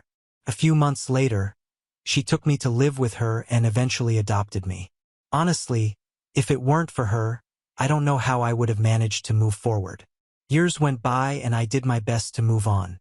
I worked hard, studied, and saved enough money to buy my own house with my own business. I couldn't have done it without my adoptive mother for sure, as she financed my education and helped me pay to start my business. Now that things were going well for me, I also bought a house for her so she could get out of renting. However, when my biological family found out that I had bought a house and a house for my adoptive mother, apparently because the guy who sold me the house was a friend of my family, everything got worse again. It started with a message from my stepfather, dry and direct, as if he had never thrown me out on the street. "We heard about your new house. It was about time you did something for the family that raised you." That made me immediately nauseous. Family that raised me? The same one that expelled me at 14 so the little prince could have space to play gamer. The same one that never gave me a hug.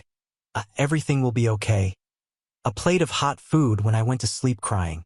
The same one that left me at the mercy of the street without even wondering if I would survive. The next day, my mother called me. The last time I heard her voice was in a scream telling me to get off the sidewalk because I was disrupting the facade of the house. I answered on impulse, maybe wanting to understand how far they would go with this shamelessness. She didn't ask how I was. She didn't ask if I was happy, if I was healthy. No, she went straight to the point. "Your brother is getting married and needs a place to start his life. You don't need 2 houses." I felt such deep anger that my hands started to shake. I took a deep breath and answered as calmly as I could. "You want me to hand over the house I fought for years to conquer to someone who never had to fight for anything in life just because he's getting married?" And she, without hesitation, said, "He's your brother. Family helps family." I almost laughed. Family helps family. I slept on park benches, hungry and afraid. Family helps family. Where were they when I needed new shoes to go to school? Where were they when I was beaten in one of the shelters and no one showed up to visit me in the hospital? I hung up without saying anything else. I thought I would have peace after that, but I underestimated their capacity to cross all limits. Days later, messages from unknown numbers started. One of them said, "You're going to regret turning your back on your family." Another, "You have a blood debt to us." My adoptive mother even received an anonymous message saying she was interfering too much in a family that wasn't hers. That really got to me. I went to the police station to file a report. I already had contacts. I already knew what to do. I was different from the fragile boy they had expelled years ago and more. I had a name. I had a clean record. I had proof. But it didn't stop there. What really made me explode was when my former schoolmate, now a neighbor of my biological parents, told me that my mother was going around telling everyone in the neighborhood that I was ungrateful, that the house I had bought was an inheritance from my father, the same father she cheated on and hated, and that I had renounced my blood for money. That was the last straw. If war was what they wanted, war is what they would get. That night I didn't sleep. I tossed and turned in bed, mulling over every word, every unresolved memory, every scar they had left on me. It was as if, after years of rebuilding myself, they had torn a piece of my soul and spat on it with contempt. I wasn't going to let it slide. For the first time, I decided to face it head on. Not for me, but for that 14-year-old version of myself who cried, hugging his own clothes thrown on the sidewalk while his brother got a PS5 with the money that should have been for my school uniform. The next morning, I went to the neighborhood where I grew up, not because I felt nostalgic, but because I wanted to look them in the face and show them what they had lost. I parked my new car in front of the old peeling house that I was once forced to call home. It was still the same colorless place, but now with more cracks, more trash in front, and an even more decadent air. I rang the doorbell firmly, knowing that hell was about to begin.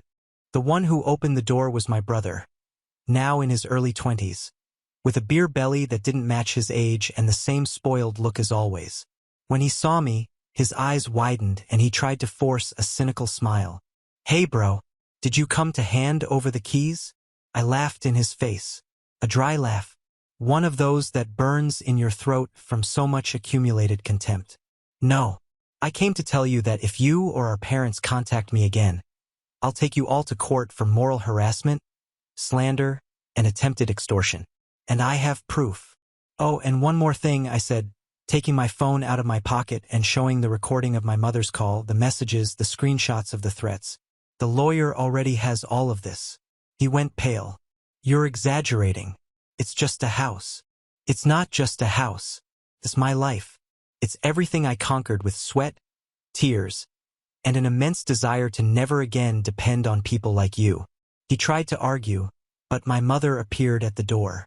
She still had that look of disdain, as if I were a stain on her family's perfection. But something changed when she realized I was serious, very serious. When she saw that I was no longer the quiet boy, but a man who knew how to defend himself. "Are you really willing to turn your back on your own mother?" "I don't have a mother. The woman who raised me is doing very well in the house I gave her. You just gave birth to me, and even that, and maybe it was against your will." She was speechless. For the first time in my entire life, I saw my biological mother without words. And it was in that silence that I said goodbye, not with tears, with relief. I went home that day with a light heart. I knew it wouldn't be the end of the war, but I had taken the first real confrontational stance. I was no longer running away, and they realized that. But as I predicted, they didn't back down. And their next attack would be dirtier than I could imagine. I should have predicted that they wouldn't accept a no. People like them don't back down. They just resort to the next lowest form of manipulation. And that's exactly what they did. Less than a week after my visit, my phone rang again. It was a social worker. At first, I thought it was some bureaucracy related to my business, maybe some inspection process. But the call shocked me. "Sir, I received an anonymous report saying that the lady who lives with you, your adoptive mother, is being kept in abusive conditions, that she's being prevented from leaving the house, that she's being financially exploited." Right then, my blood ran cold, not because of the content of the report, because it was obviously false, but because I knew exactly where it had come from. "I can guarantee that this is absurd," I said, swallowing my anger. "My mother is free, independent, and her money is safe. She has a card, a bank account, and more freedom than many people out there. But if you want, you can come here and talk to her personally." And that's what they did. 2 days later, they knocked on my door, a social worker and a representative from the elderly council. They asked questions, inspected everything, talked to my mother. And when she understood what was happening, her eyes filled with tears of indignation. "They're trying to destroy you again, my son," she said, hugging me tight. "But now you're not alone. They won't succeed." When the agents left and saw that everything was perfectly in order, I asked them to register in an official report that the complaint was unfounded. But I wasn't going to stop there. I called my lawyer, and this time I took the word lawsuit seriously. Enough veiled threats. They had crossed a line that should never have been crossed. Meanwhile, rumors started appearing on the city's social media. My parents, of course, were spreading stories that I had bewitched that policewoman, that she adopted me out of interest, and that now I used her money to buy houses and show off, as if I hadn't spent years selling candy on street corners to pay for prep courses, as if I hadn't made every damn delivery, worked as a waiter, alternated between shifts, sleepless nights and days, studying until I fell asleep. I could have ignored it, let it go, but something in me burned for justice. So I contacted a local journalist, a college friend, and told him my whole story from abandonment to adoption to struggle to victory. He was shocked. I asked him not to mention names, just tell the story of a boy rejected by his family who rebuilt his own life with the help of a woman who loved him without any obligation. The article came out 2 days later with the headline, "The Boy Who Was Thrown Away and Built an Empire with Love and Resilience." That was the trigger. My phone exploded with messages. People I had never seen sent me support. People commented, "I knew you at school. They really treated you like trash." Others said, "This woman is a hero and you're an example." And of course my parents saw it too, and they couldn't stand it. My mother called me again crying, but not from regret, from anger. "How could you expose our family like this?" I didn't expose anyone. I just told the truth. The shame isn't mine. And I hung up. That day was the first I slept with my soul at peace. But their game wasn't over yet. And the next move would be even dirtier. I thought that after the article they would back down. I thought that maybe faced with public opinion, they would be ashamed to continue digging their own grave. But I underestimated the type of people who feed on poison. When they lost the narrative, they also lost any mask that remained. And what they did next showed me that they no longer just wanted the house. They wanted to destroy me. It started with a court summons, a lawsuit filed against me. Reason: improper appropriation of family inheritance. Yes, you read that right. My biological parents claimed that the house I bought with my own work in my name with the deed registered and paid off had been bought with money that, according to them, came from a supposed inheritance from my biological father. That same father who died without leaving even an old watch and whom my mother cheated on and detested. They were claiming that I had appropriated something that belonged to the family clan, as if I had ever been part of a clan. And to complete the delusion, they attached distorted conversations, truncated messages, and even a witness to the lawsuit. The gossipy neighbor who swore he heard my adoptive mother say that the house had been a gift from a relative. I laughed. Really? Because it was so absurd it bordered on comical.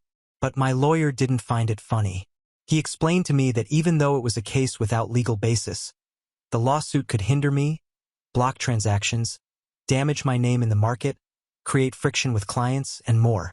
They were trying to use justice as a weapon of revenge. That's when I understood this wasn't just about a house. It was personal. They couldn't stand seeing me win. They couldn't stand the fact that despite everything they did, I had succeeded, that the plan to erase me had failed, and that the boy they kicked to the street had become someone who could tell his own story and be heard. But I wasn't going to back down. I started preparing. I organized all the documents, all the receipts, contracts, construction photos, bank transfers. I asked my adoptive mother to give a written statement, and she did it with tears in her eyes. She reported everything from the day she found me at the shelter to the moment she signed my adoption, including the nights she took me to the hospital with anxiety attacks because of the trauma from rejection. And while we were preparing to respond legally, something unexpected happened. I received a message from my brother's wife, or rather from his fiancée. A huge message. She said she was reconsidering the marriage, that she never knew the complete story, that she had believed the family's versions because, in her words, no one would invent something so horrible against their own son. But after she read the article and saw the screenshots that leaked in the comments, she started putting the pieces together. She told me that my brother was aggressive, controlling, that he lived with fits of rage, and that now with the wedding approaching, he was becoming someone she barely recognized. And then she dropped the bomb. "I just wanted to apologize to you and thank you. If it weren't for your story, maybe I would be about to make the worst mistake of my life." I responded respectfully, wishing her strength, making it clear that I held no grudge against her. The fault wasn't hers. It was from those who always thought they could manipulate everything and everyone without consequences. And there I realized something. The most powerful revenge wasn't destroying. It was living so well that their existence seemed insignificant. But the story still wasn't over. They still had one more blow saved up. And it would be the dirtiest of all. I thought I had already seen everything coming from them. But the final blow was so dirty, so low that for a moment I felt like that 14-year-old boy again standing on the sidewalk with a torn backpack, trying to understand how someone can be so cruel to their own blood. The lawsuit hearing was approaching. My lawyer was confident. We had all the necessary documents, irrefutable proof, and the judge had already requested an audit of the accounts and properties involved. Everything pointed to them being officially unmasked with a stamp and everything. And that's when they decided to play dirty one last time. On the eve of the hearing, my adoptive mother had an accident, a hit and run at her front door in broad daylight. And the driver, an acquaintance of the biological family, a guy who used to frequent my mother's parties when I still lived with them. He claimed that she ran in front of the car suddenly, but witnesses said otherwise. They said he saw her crossing, accelerated, and only braked after hitting her. My mother broke her leg, had scrapes, but thank God, wasn't in mortal danger. Even so, the psychological impact was devastating. She cried saying it was her fault, that they were trying to hurt her because they could no longer reach me. And that destroyed me. I stayed by her hospital bed for hours looking at the woman who saved me from the gutter, now lying there hurt because of me, or rather because of them. And I swore right there that this was going to have an end. A real end. The next day, I went to the hearing with my soul on fire. I entered the room with a calm face, but inside, every cell in my body wanted to scream. My parents were there, my brother, too, in formal clothes, pretending to be victims of an ungrateful son. The same performance as always. But this time, it wasn't going to work. My lawyer started presenting the documents, bank reports, testimonies. The judge seemed attentive, professional, but her expression changed with each piece of evidence until it was my turn to speak. And I spoke for 30 minutes. I told everything from the ignored childhood to the suitcases on the sidewalk, from the shelters to the nights on the street to the reunion with life thanks to the woman they were trying to destroy. Now when I finished, no one was breathing. My parents were pale. My brother lowered his eyes. The judge then asked for silence and said a phrase that still echoes in my mind. "This court does not exist to validate emotional blackmail, nor to reward parents who abandon their children. Case dismissed with prejudice to the plaintiffs." And furthermore, given the evidence presented, I recommend to the prosecutor's office the opening of an investigation for false accusation, false testimony, and attempted fraud. I won. But more than that, they lost. Lost in front of everyone. Lost control, lost the narrative, lost their moral standing if they ever had any, and it still wasn't over. I filed a lawsuit for moral damages. I demanded a protective measure for my adoptive mother. I filed a report against the hit-and-run driver, and I initiated judicial freezing of my brother's assets since he was using his fiancée's company name, who had now canceled the wedding, to launder money from illegal online gambling. Yes, I went all the way because they deserved every second of consequence. I went home that night and found my adoptive mother waiting for me with a tired but genuine smile. She hugged me and said, "Now you're free, my son." And for the first time, I felt it was true. But there was something that still needed to be done, something I owed to my inner child. And it would be the final piece of this story. The lawsuit was over. Justice was done. But I still felt empty. Something inside me remained restless, as if the wound had been closed, but still pulsed from everything that wasn't said, from everything I had to swallow over the years. I didn't just want justice on paper. I wanted them to hear me. I wanted them to look me in the eyes and really see who they had lost. That's when I decided to organize a meeting, not to rebuild bonds that would never be possible again, but to end the story my way. I sent a direct message to the family group, that same group they removed me from when I was expelled, and wrote, "You have 15 minutes of my time tomorrow at noon. If you want to hear what you're afraid to face, show up." The next day, in the event hall of my adoptive mother's house, the house I bought for her with pride, I prepared 2 chairs and a recorder, one for me, another for whoever had the courage to come. I didn't expect them to come, but they came. My mother, my stepfather, and my brother, with his usual cowardly look, now without a fiancé, without money, and according to what I heard, about to be evicted. They sat as if they were victims. They murmured, "We're here to talk." But I didn't let them start with their narrative. I took the recorder's microphone, pressed record, and spoke. "I want this conversation to be recorded, not for justice nor for social media, but for myself to never forget who I was, who you tried to erase, and who I became despite you." My mother tried to interrupt, saying she was sick, that everyone makes mistakes.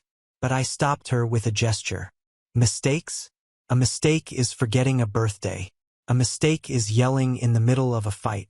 What you did was abandonment. It was premeditated cruelty. You threw a child out on the street. A child to satisfy the whims of a spoiled boy. My stepfather snorted, saying I was always ungrateful, that they had their problems. And do you think I didn't have mine? I slept on cold floors. I was kicked from shelter to shelter. I grew up learning to swallow pain. While you were feeding the ego of a kid who never had to work, who today lives trying to extort the only person who managed to win alone. You didn't raise a son. You raised a parasite. My brother remained silent. For the first time, perhaps, understanding that his image was no longer protected by the cloak of my mother's lies. The mask had fallen. "I don't hate you," I continued, facing each of them, "because hating would still require that you meant something to me. And today you don't. What moves me now is gratitude. Gratitude for having expelled me. Because without that, I would never have met my real mother. I would never have found my strength. And I would never have learned that family isn't blood. Family is who lifts you up when everyone turns their backs." I stood up, pressed stop on the recorder, and finished. Now, yes, I'm free. They said nothing.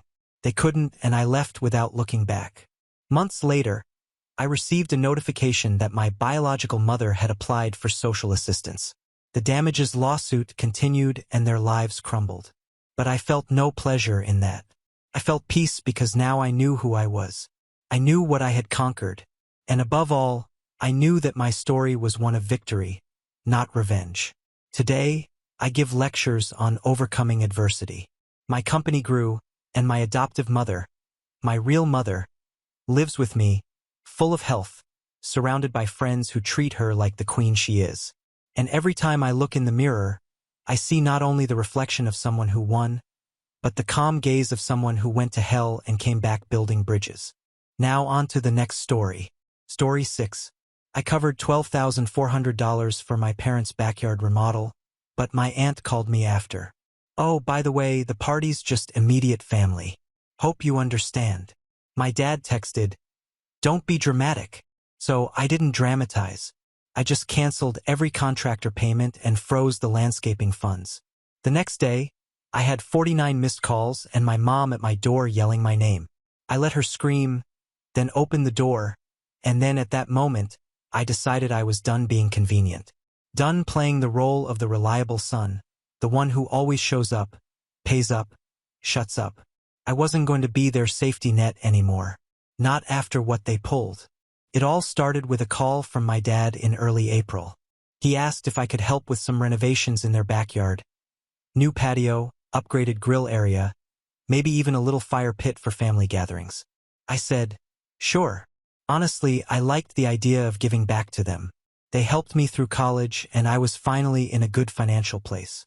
I told them I'd take care of it. The budget landed at $12,400, and I transferred the first payments to the landscaping company 2 days later. Felt good. I was even picking out stone samples and helping the designer with layout plans. My dad texted pictures of the progress every other day.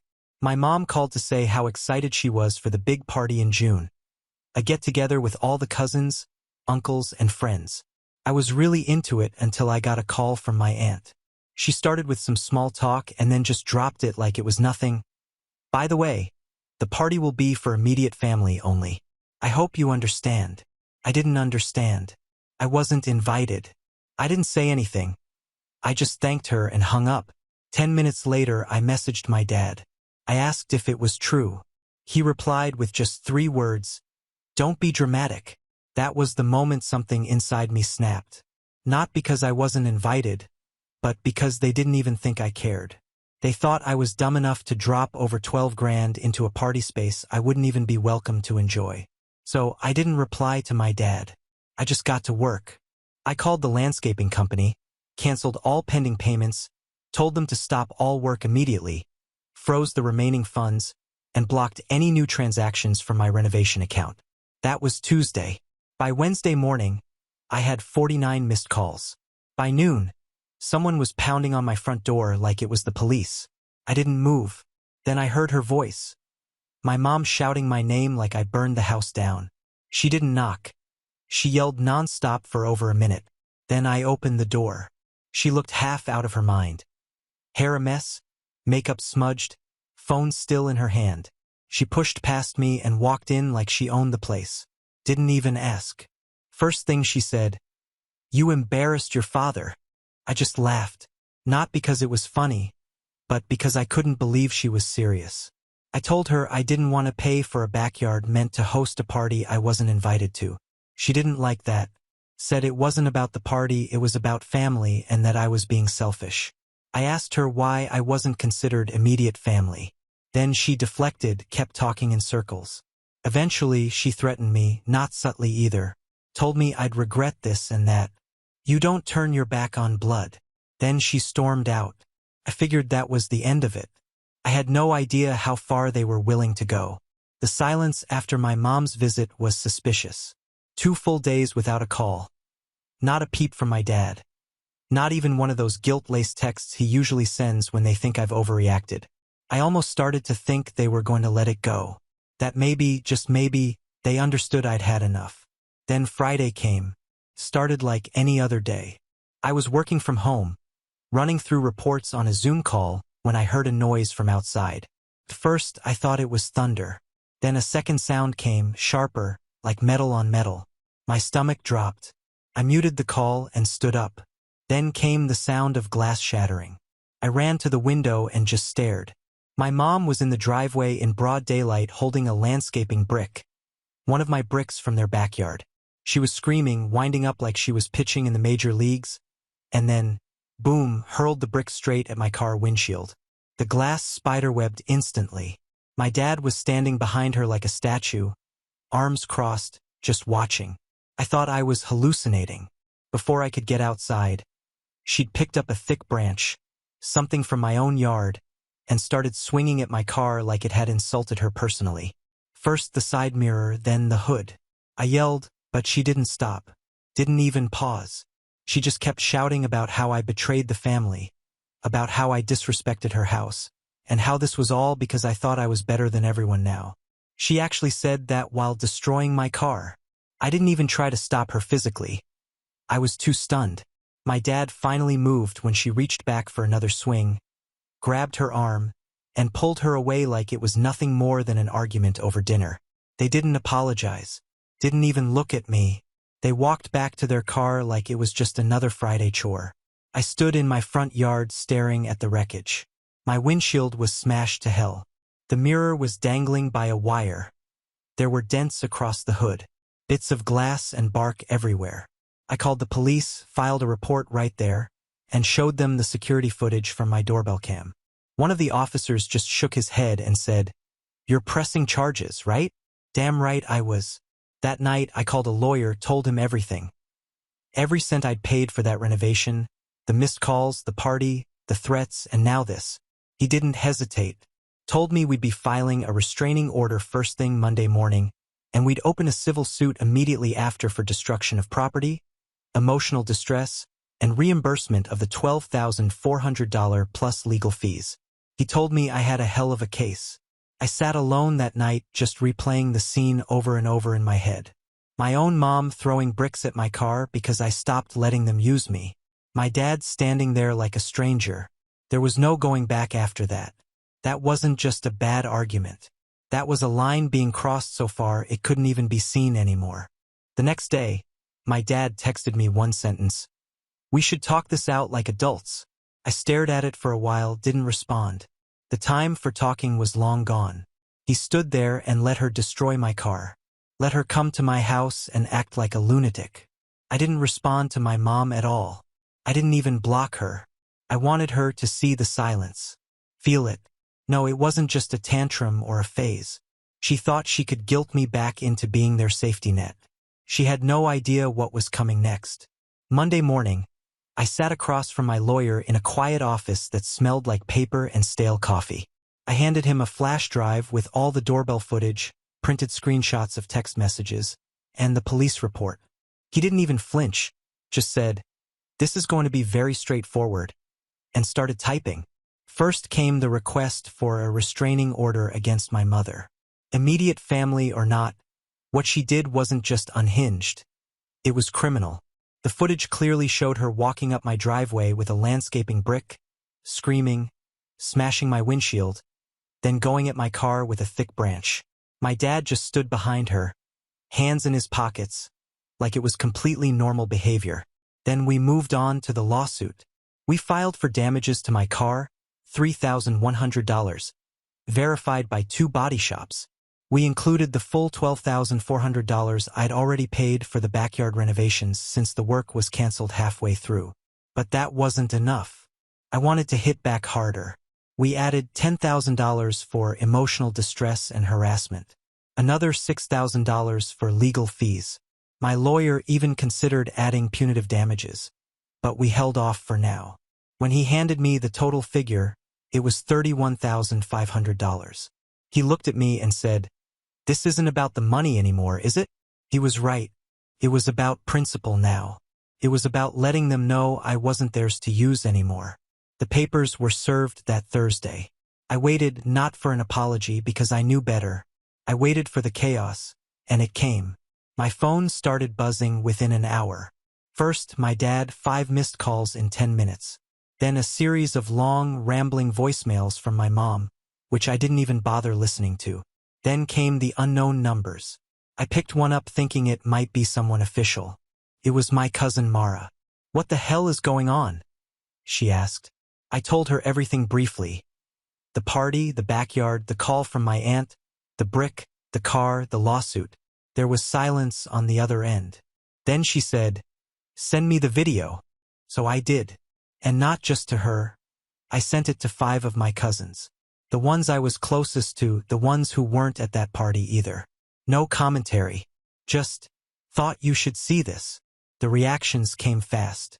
Mara messaged back, "What the hell?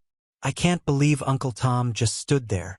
Brandon, my cousin in Texas, wrote, "That woman has lost her mind. I'm with you, man. 100%. Even my mom's older sister, Cheryl, called me. She sounded tired. She said she'd been worried about my mom for years, but thought it was just her being emotional. After seeing the video, she admitted it had gone way past emotional. It was dangerous. She told me to keep my distance and promised she'd call the rest of the extended family and let them know what really happened. Only one person didn't respond. My aunt, the same one who called me with that fake sweet voice to say the party was for immediate family only. I hadn't forgotten that moment. It was the spark that started this whole fire. Then came the kicker. My lawyer got a letter from my mom's attorney. They offered to settle everything amicably. Their version of amicably was that I dropped the restraining order, dismissed the lawsuit, and everyone would move on. They didn't even offer to pay damages. They thought I'd be intimidated, that I'd cave under pressure like I always used to. I told my lawyer to reject the offer. No negotiation, no settlement. Let it go to court. That night, my dad texted me again. "We should talk this out like adults." I stared at the message. This from the man who stood there while his wife smashed my car. The man who didn't call the next day to check on me. Only when legal papers landed on his porch. I didn't respond. The silence felt powerful. After years of being talked over, manipulated, Guilt-tripped, I realized silence was my best defense. My mom could scream, my dad could beg, and my aunt could pretend none of this was her fault. But I wasn't letting up. The old Alex would have called the family and tried to make peace. That guy was gone. It had been almost a week since the lawsuit was filed, and the silence from my parents was finally starting to feel like peace. I could breathe. No phone calls, no unexpected knocks on my door, no chaos. For the first time in months, I actually slept through the night. Then Saturday happened. I had just come back from the grocery store. I parked in the driveway, stepped out with 2 bags of frozen stuff, and saw a car pull up across the street. My dad was in the driver's seat. My mom was with him. I stood still. She stepped out first. I barely had time to react. She didn't say a word, just walked across the street, reached into a canvas bag she had with her, and pulled out another landscaping brick. A real one. Same type that was used in their backyard project. She hurled it at my car again. This time, it hit the back window and cracked it clean through. I dropped my groceries and ran back inside, locked the door, and called the police immediately. While I was on the phone, I peeked through the blinds. My dad had gotten out of the car. He was holding something, a wooden broomstick or maybe a shovel handle. He walked over and swung it at the driver's side door once, twice. Then my mom joined in. They didn't just want to send a message this time. They wanted to cause real damage. It was surreal, like watching strangers destroy my property. And somehow even more terrifying because they weren't strangers. They were my parents. The cops arrived in 7 minutes. 7 minutes of destruction. When the officers pulled up, my mom was mid-swing with a second brick, and my dad had already dented both side doors. The police shouted, drew them apart, and handcuffed both of them right there in my driveway. My neighbors were outside by then, cameras out. A few kids across the street filming like it was entertainment. I gave my statement, showed the footage again. This time, the damage wasn't just cosmetic. My car was undrivable. One officer looked at the wreckage, then looked at me and said, "This kind of behavior doesn't come out of nowhere." I told him it actually did. That night, I called my lawyer. He was stunned. Said we now had grounds for criminal charges in addition to the civil suit. He told me to document everything. Every repair bill, every statement, every message. The next day, the restraining order was expedited. My parents were formally served while still in holding. My mom left me 2 voicemails after she got out, screaming, calling me a traitor, telling me that I ruined her life. I didn't respond. I forwarded everything to my lawyer and then I made another decision. I asked my lawyer to include a psychological evaluation request in the case. Not for me, for her. Because I needed the court to see what I'd been dealing with.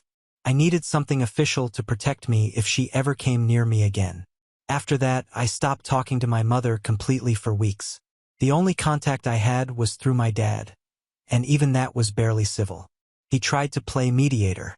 Said things like, "She didn't mean it," and "We were just overwhelmed." I told him I didn't care. She threw bricks at my car twice. She showed up at my house and attacked my property again.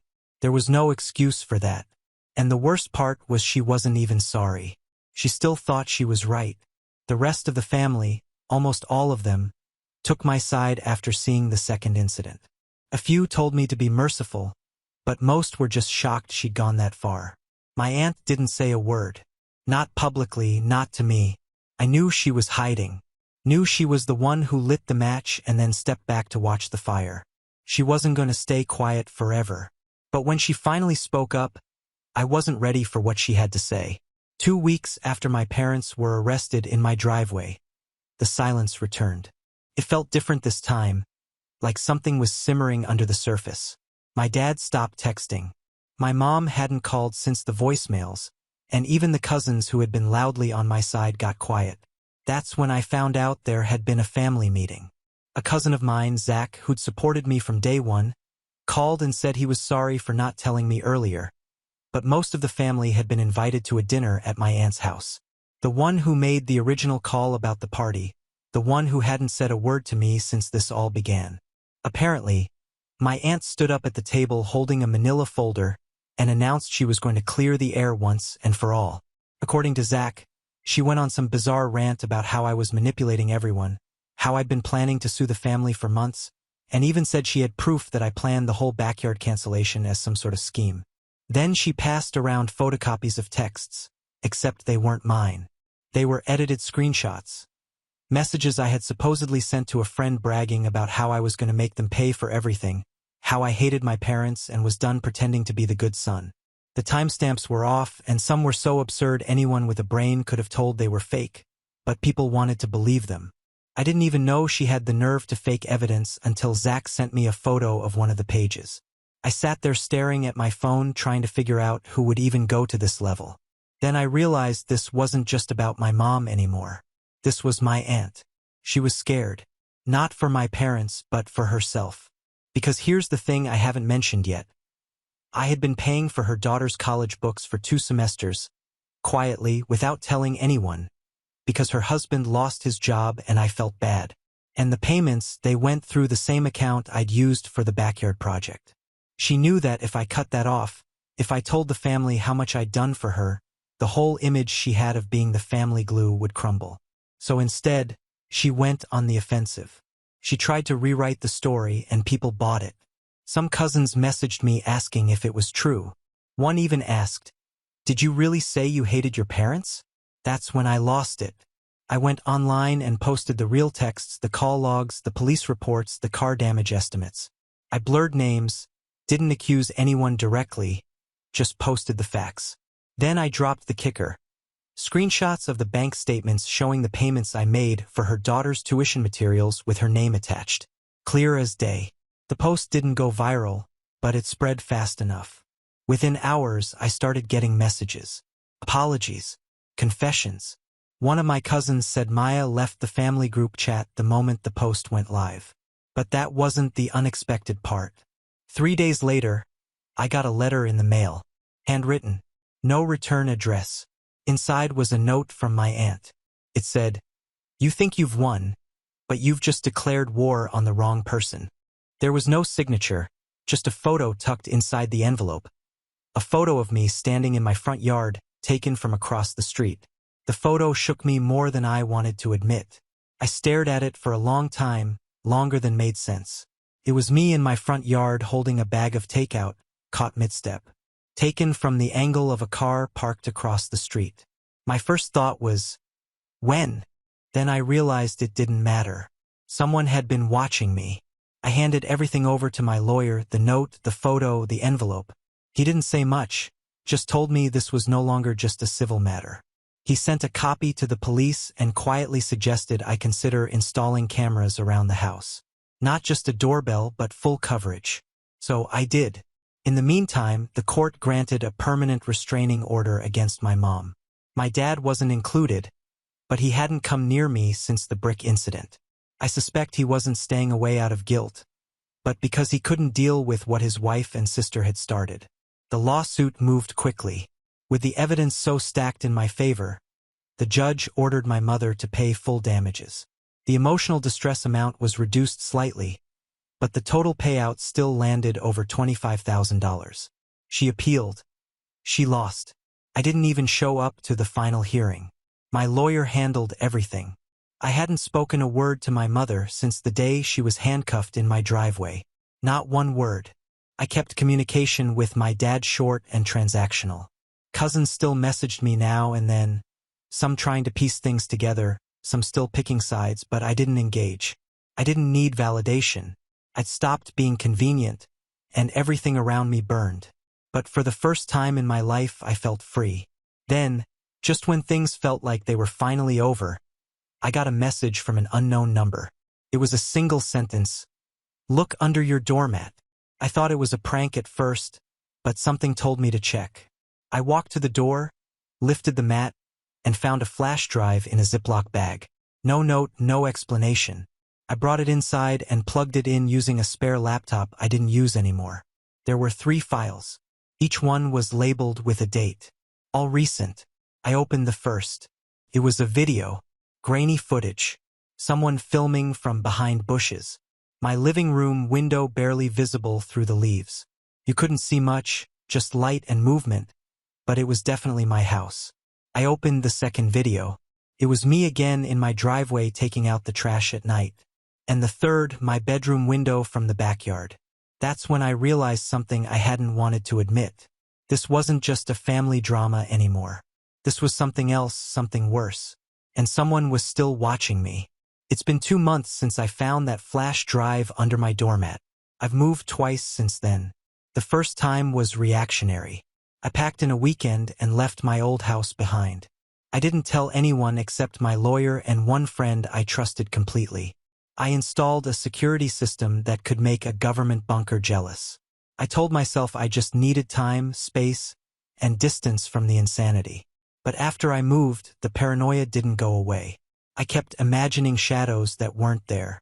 Every car parked too long across the street felt suspicious. I jumped at doorbells and triple-checked locks before bed. I hated feeling like that, so I moved again, this time to a gated complex with on-site security and cameras on every corner. And now it's finally over. About 2 months ago, the police followed a tip tied to an unrelated harassment case and found a laptop belonging to a man who worked as a freelance investigator. Turns out my aunt, her, had hired him to keep an eye on me under the table. She never used her name directly. Paid in cash, used burner phones, but he kept files, notes, photos, payment records, including copies of the same 3 videos I found on that flash drive. She denied everything, swore up and down she had nothing to do with it. But the paper trail was enough. The police couldn't charge her criminally, but my lawyer filed a restraining order against her, too. And this time it stuck. She's not allowed within 500 feet of me or any of my property. She tried to contest it. She lost. A few weeks after that, I got a letter official through her lawyer. It was full of vague language about misunderstandings and family tensions. No apology, just a half-hearted attempt to save face in case I ever went public. I didn't respond. My mom has gone silent. I think the financial judgment crushed her more than she'll ever admit. My dad and I exchanged one final message. I told him I wish things had been different, but I was done pretending we still had a relationship. He replied with, "I understand." And that was it. Since then, I've started therapy. I sleep better. I don't check over my shoulder anymore. I'm rebuilding slowly and finally focusing on my own life, not theirs. And in case you're wondering, I never got a refund for the backyard renovations. But I don't regret canceling them. That unfinished mess they were left with? It's the perfect symbol of what they tried to build on me. Something shiny, convenient, useful, paid for by someone else. Now it just sits there. A half-dug patio. Weeds growing through it. Nothing finished. Just like our relationship. So yeah, it's over. But part of me still watches the camera feeds before I go to sleep. Just in case. Now on to the next story. Story 7. They missed my birthday for the 3rd year in a row. A week later, my dad sent me a PDF invoice for my brother's birthday yacht party. $2,200. We split even here. I sent $1 with a note. "I'm not on board." Then, I revoked access to every streaming account and credit card. They started to panic and reported fraud. The bank called me. I laughed and said they skipped my birthday but remembered to log into Netflix that night. That's when I knew it wasn't just thoughtlessness. It was something colder. It was my 28th. I wasn't expecting cake and candles, just a call, maybe dinner, something. Instead, I got silence. Not a single text from my parents, nothing from my sister, not even a lazy thumbs-up emoji in a group chat. I didn't plan anything big, just a small get-together in my backyard. My cousin Tyler brought ribs. A few friends showed up with drinks. We played cards. Had music going. It was actually decent, except I kept glancing at my phone like an idiot, waiting. My mom always texted me something, even if it was hours late. But not this time. Tyler asked, "Where's your family?" I said, "They must have had other plans." He gave me a look. I ignored it. Later that night, scrolling through Instagram, I found out what their other plans were. My mom, my sister, and my aunt were all tagged at a vineyard up north. Wine tasting, spa trip selfies with captions like, "Quality time with my girls," posted that afternoon on my birthday. Together. No mention of me.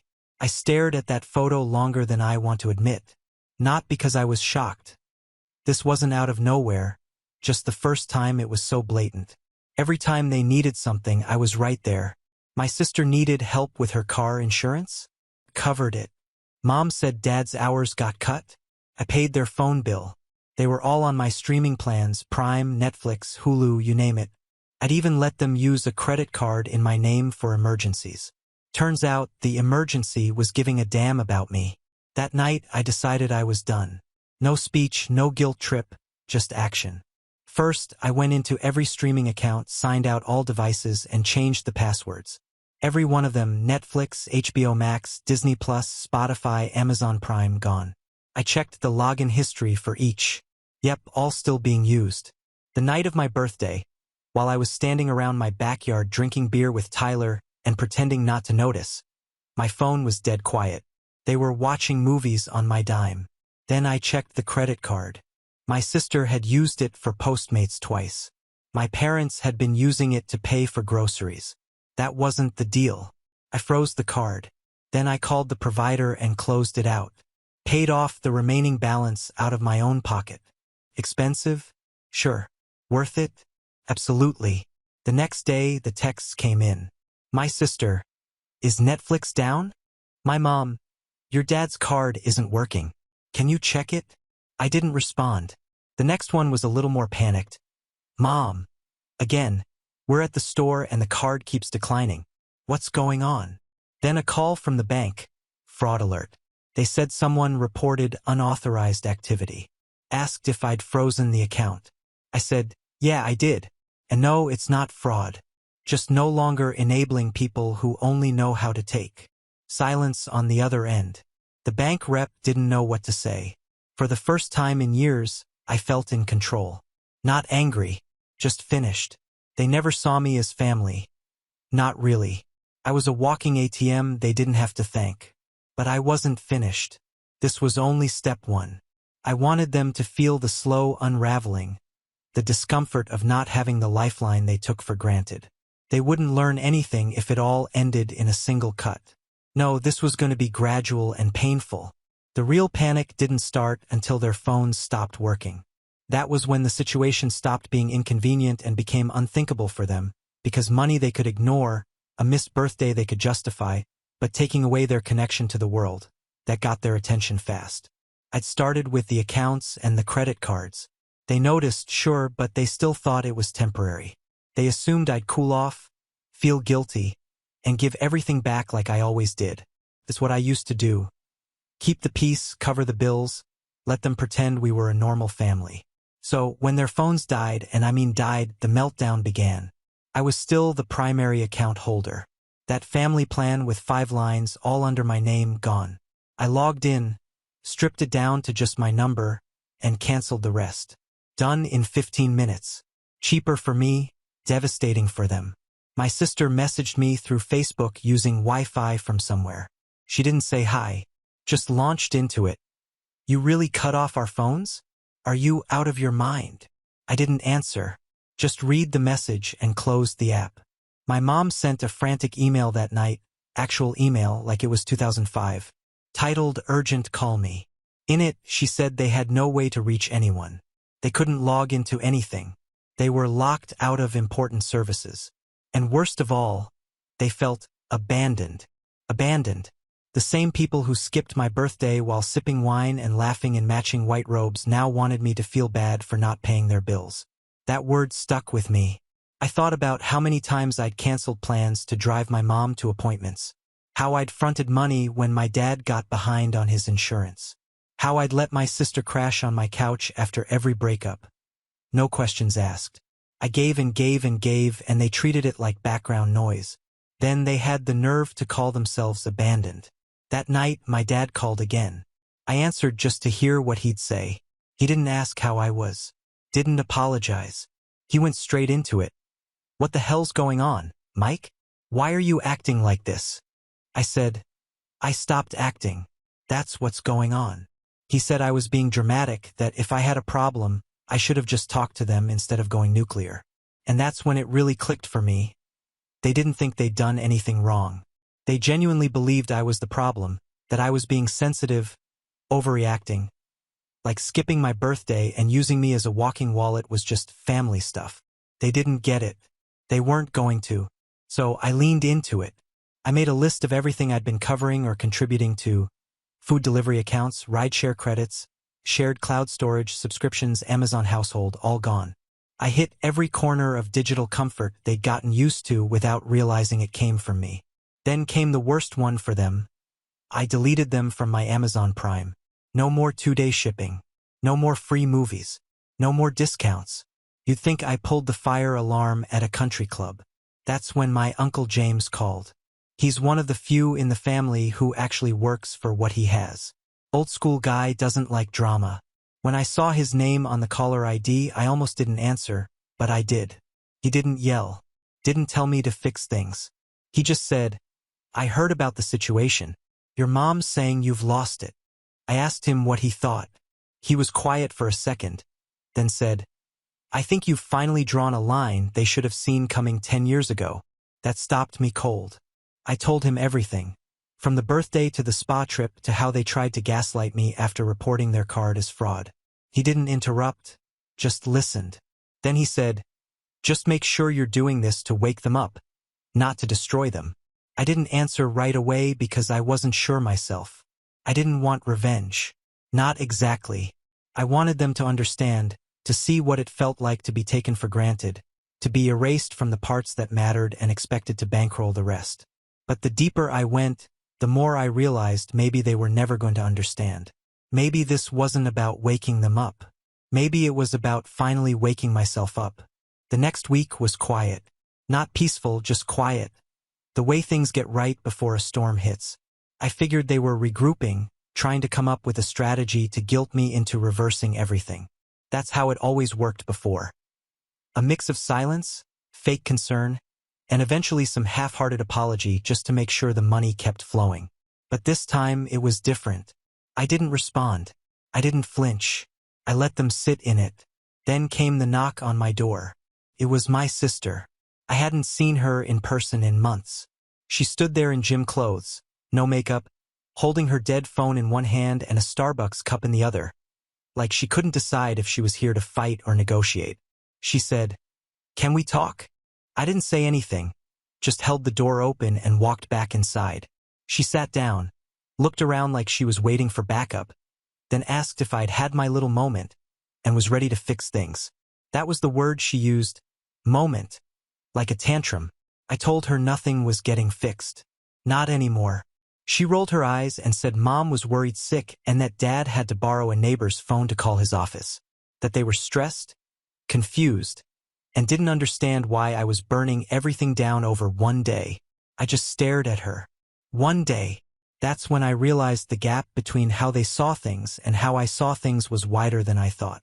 I asked her if she really believed this was all about a missed birthday.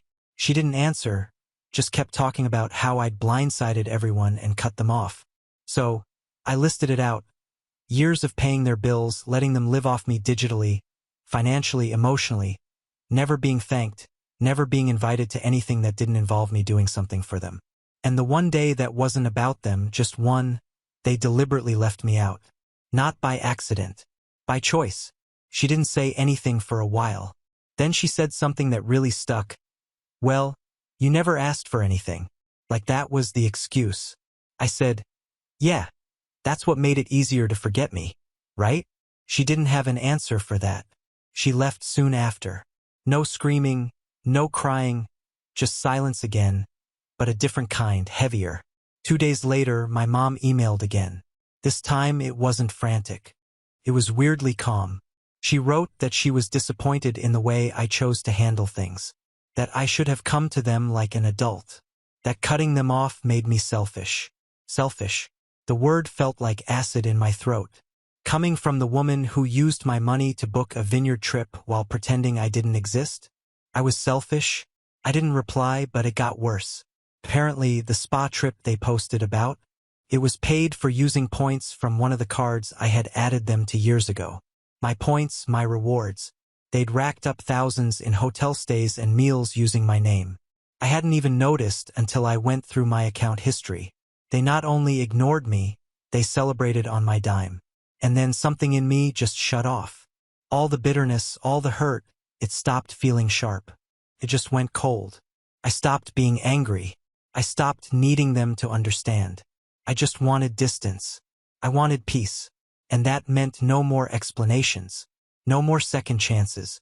I called the credit company and removed them from everything. Then I filed a formal complaint about the misuse of my card and had their charges investigated. The rep said it might escalate. I said, let it. I wasn't playing their game anymore. But they weren't done trying to win.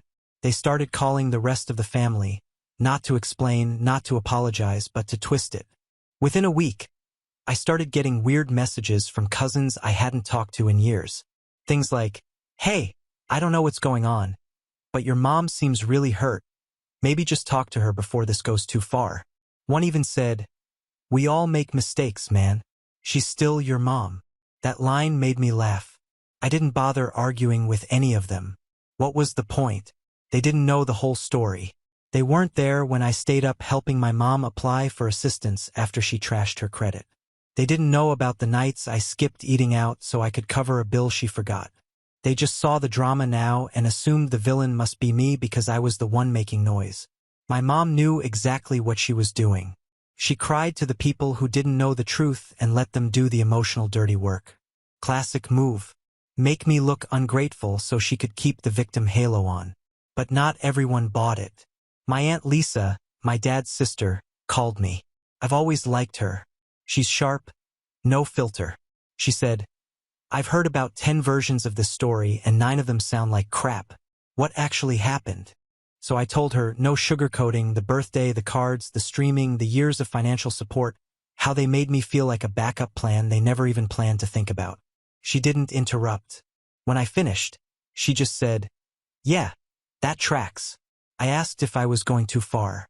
She said, no, you're just the first one to stop pretending they're not selfish. That hit hard because that's exactly what it was. Pretending. Pretending that we were close. Pretending that I mattered the same way I made them matter. Pretending they didn't treat me like a convenience. Later that week, I got another call, this time from my mom's friend. Some woman I hadn't seen since high school. She said my mom was really devastated and didn't know how to fix things. That she missed me. That she was afraid she'd lost me forever. But here's what bothered me. My mom still hadn't called me herself. Not once. She'd send emails. She'd send people. She'd stirred up the family. But she never once picked up the phone, swallowed her pride and said, I messed up. Because to her, that would be admitting that she did something wrong. Instead, she was waiting for me to fix it again. And I knew right then that nothing had changed. Not really. So I made a decision. I drafted one final message. Not to start a fight, just to end it. I wrote, I didn't cut you off over one birthday. I cut you off because you've spent years showing me I was only valuable when I was useful. You left me out of your lives, and I finally believed you. I'm not angry anymore. I'm just done. I sent it to my mom, my dad, and my sister. Then I blocked them. I thought that would be the end of it. But people like them don't accept silence, not when they've lost control. A week after I blocked them, it all went quiet. No texts, no emails, no surprise calls from people I hadn't heard from in years. Just stillness. And then Tyler knocked. He had tacos in one hand and a six-pack in the other, like he knew I needed a reason not to tell him to go. We sat on the porch. He didn't speak at first, just cracked open a beer and handed me one. Finally, he said, Your mom's been calling everyone. Says she wants to fix things. I looked at him and asked, Fix what? He shrugged. She didn't say, just that she wants to talk. She's saying she didn't mean to hurt you, that things got out of hand. I asked him the same thing I'd been asking myself. Did she ever admit what she actually did? Tyler didn't answer right away, just took another sip of his beer. Then he said, No, just that it's all gone too far and she wants you to come back around. Come back around. That phrase stuck with me the rest of the night. It wasn't, we want to make this right. It wasn't, we finally understand how we failed you. It was come back around. Like I was the one who wandered off. Like I had just lost my way and needed to return to the fold. The fold where I paid the bills, kept my mouth shut, and let them act like none of it ever happened. They weren't trying to fix it. They were trying to restore control. I didn't say much to Tyler. He knew where I stood. He nodded like he expected it and left the rest of the tacos behind. But that same night, I saw something that hit differently.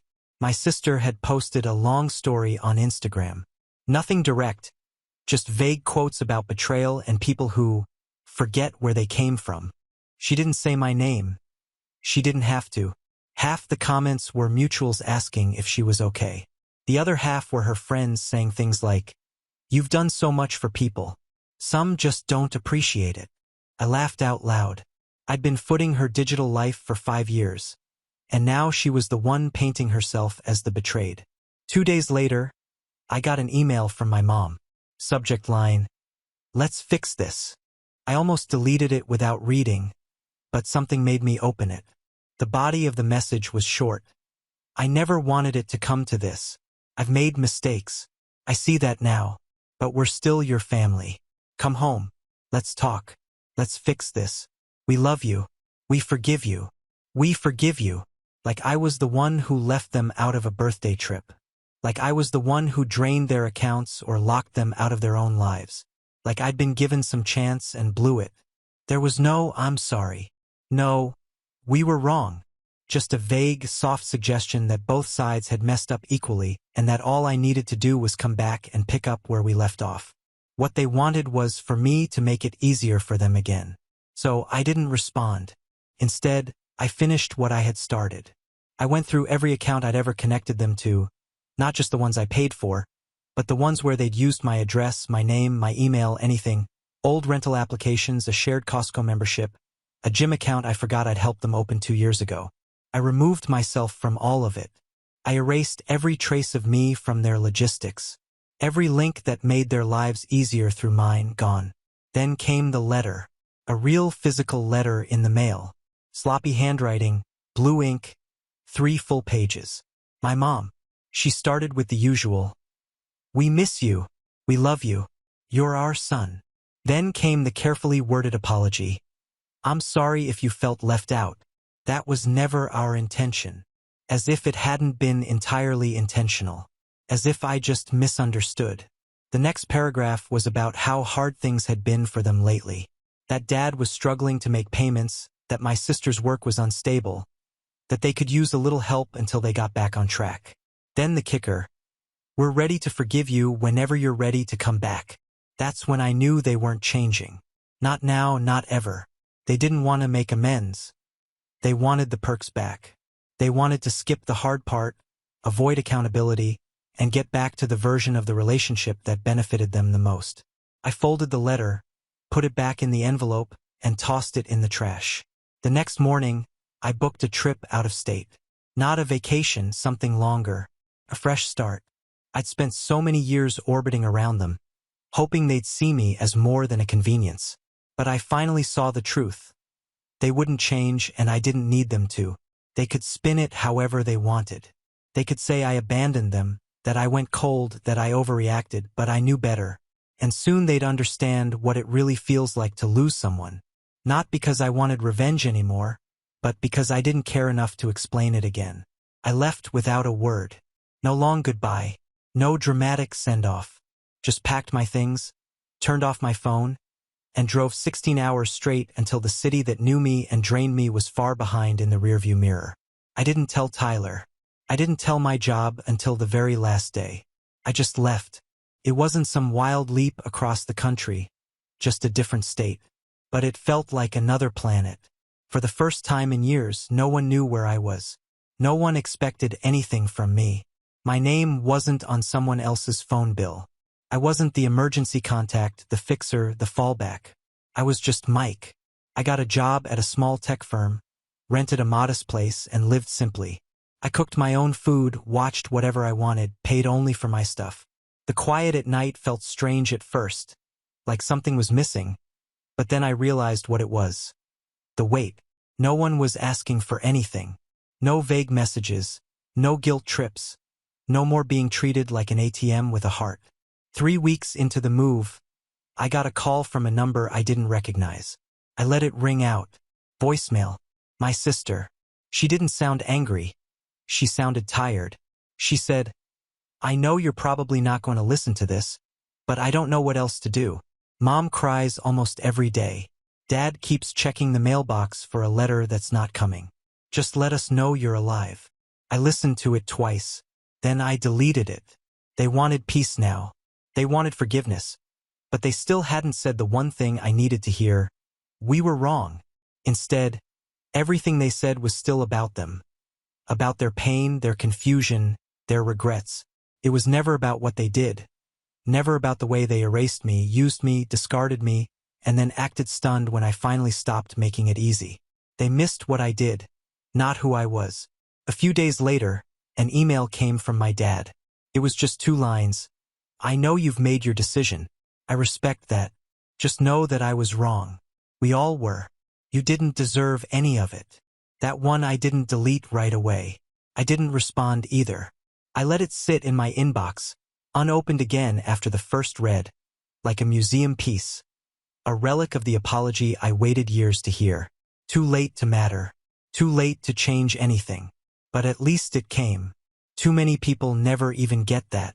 After that, things truly went quiet. The calls stopped. The messages ended. Maybe they finally understood. Maybe they finally realized that love without respect, without presence, without effort, isn't really love at all. Tyler eventually found out where I'd gone. He showed up one weekend, knocked, and when I opened the door, he just grinned and said, So, this is where peace lives now, huh? I let him in. We talked. I told him everything I'd been thinking. How I wasn't angry anymore. Just finished. How I didn't hate them, but I wouldn't go back. Couldn't. He nodded. Then he said something I still think about sometimes. They keep saying they lost you, but they never really had you. They just had access. That hit harder than any of the apologies because he was right. They didn't lose a son, a brother, or a nephew. They lost a version of me who tolerated being forgotten, being used, being dismissed. And once that version of me was gone, there was nothing left for them to hold on to. Now, every once in a while, I'll get a card around the holidays.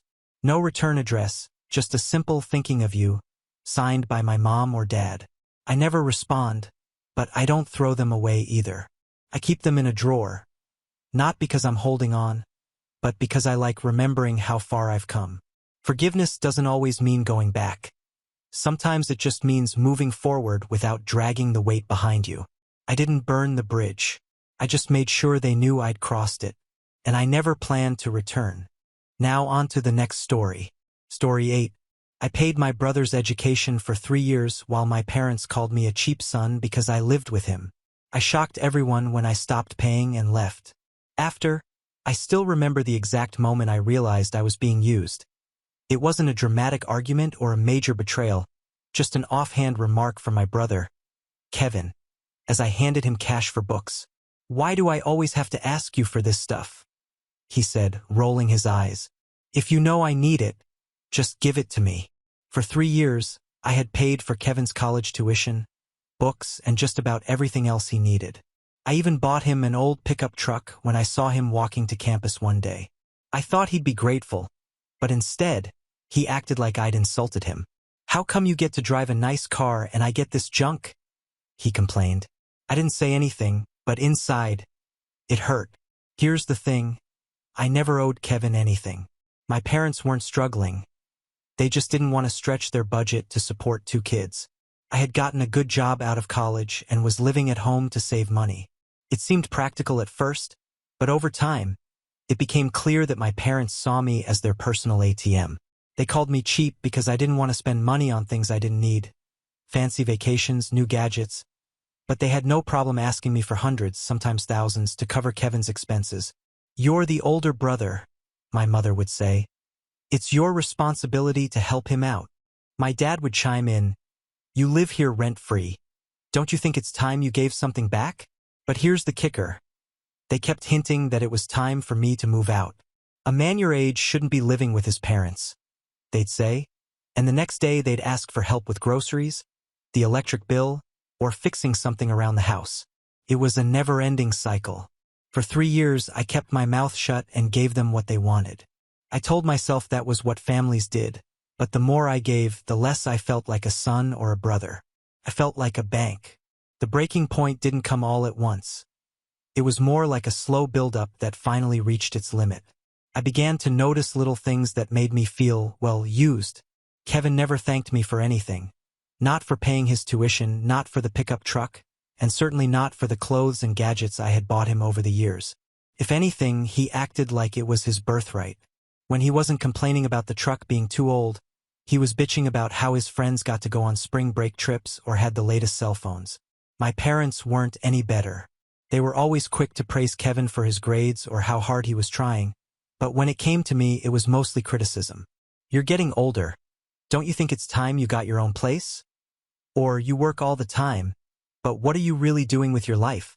It was like they didn't see all the sacrifices I was making to support them and Kevin. The worst part? They made me feel like I owed them something. Every time I tried to talk about how I felt, they'd shut me down. We're family. Family helps each other, my mother would say, as if that was the end of the conversation. But one night, I couldn't hold it in anymore. I was scrolling through Reddit, venting about my situation in a post, when I got a response that hit me like a ton of bricks. Why do you set yourself on fire to keep others warm? I stared at that sentence for a long time. It summed up everything I felt. I had worked myself into the ground, paid for everything, and what did I get in return? Nothing but complaints, guilt, and this overwhelming feeling that I wasn't doing enough. This post blew up, and the responses were eye-opening. People told me I wasn't crazy for feeling the way I did. They pointed out how toxic my family's behavior was and that it was okay to set boundaries. For the first time, I felt like I wasn't alone. The next day, I decided that things had to change. After that Reddit post, I couldn't stop thinking about what people had said. Words like boundaries, self-respect, and toxic family dynamics kept swirling around in my head. It was like I had been walking around with blinders on, and suddenly, I could see everything clearly. I began to keep track of everything I'd done for Kevin and my parents over the past 3 years. Tuition, books, clothes, food, car repairs, even the damn pickup truck. When I added it up, the number made me sick. I had poured tens of thousands of dollars into supporting them, and for what? That Saturday, we had a family dinner. My mother had made one of her big dinners, fried chicken, mashed potatoes, the works. It was supposed to be a nice evening, but I knew what I had to say, and my stomach was in knots.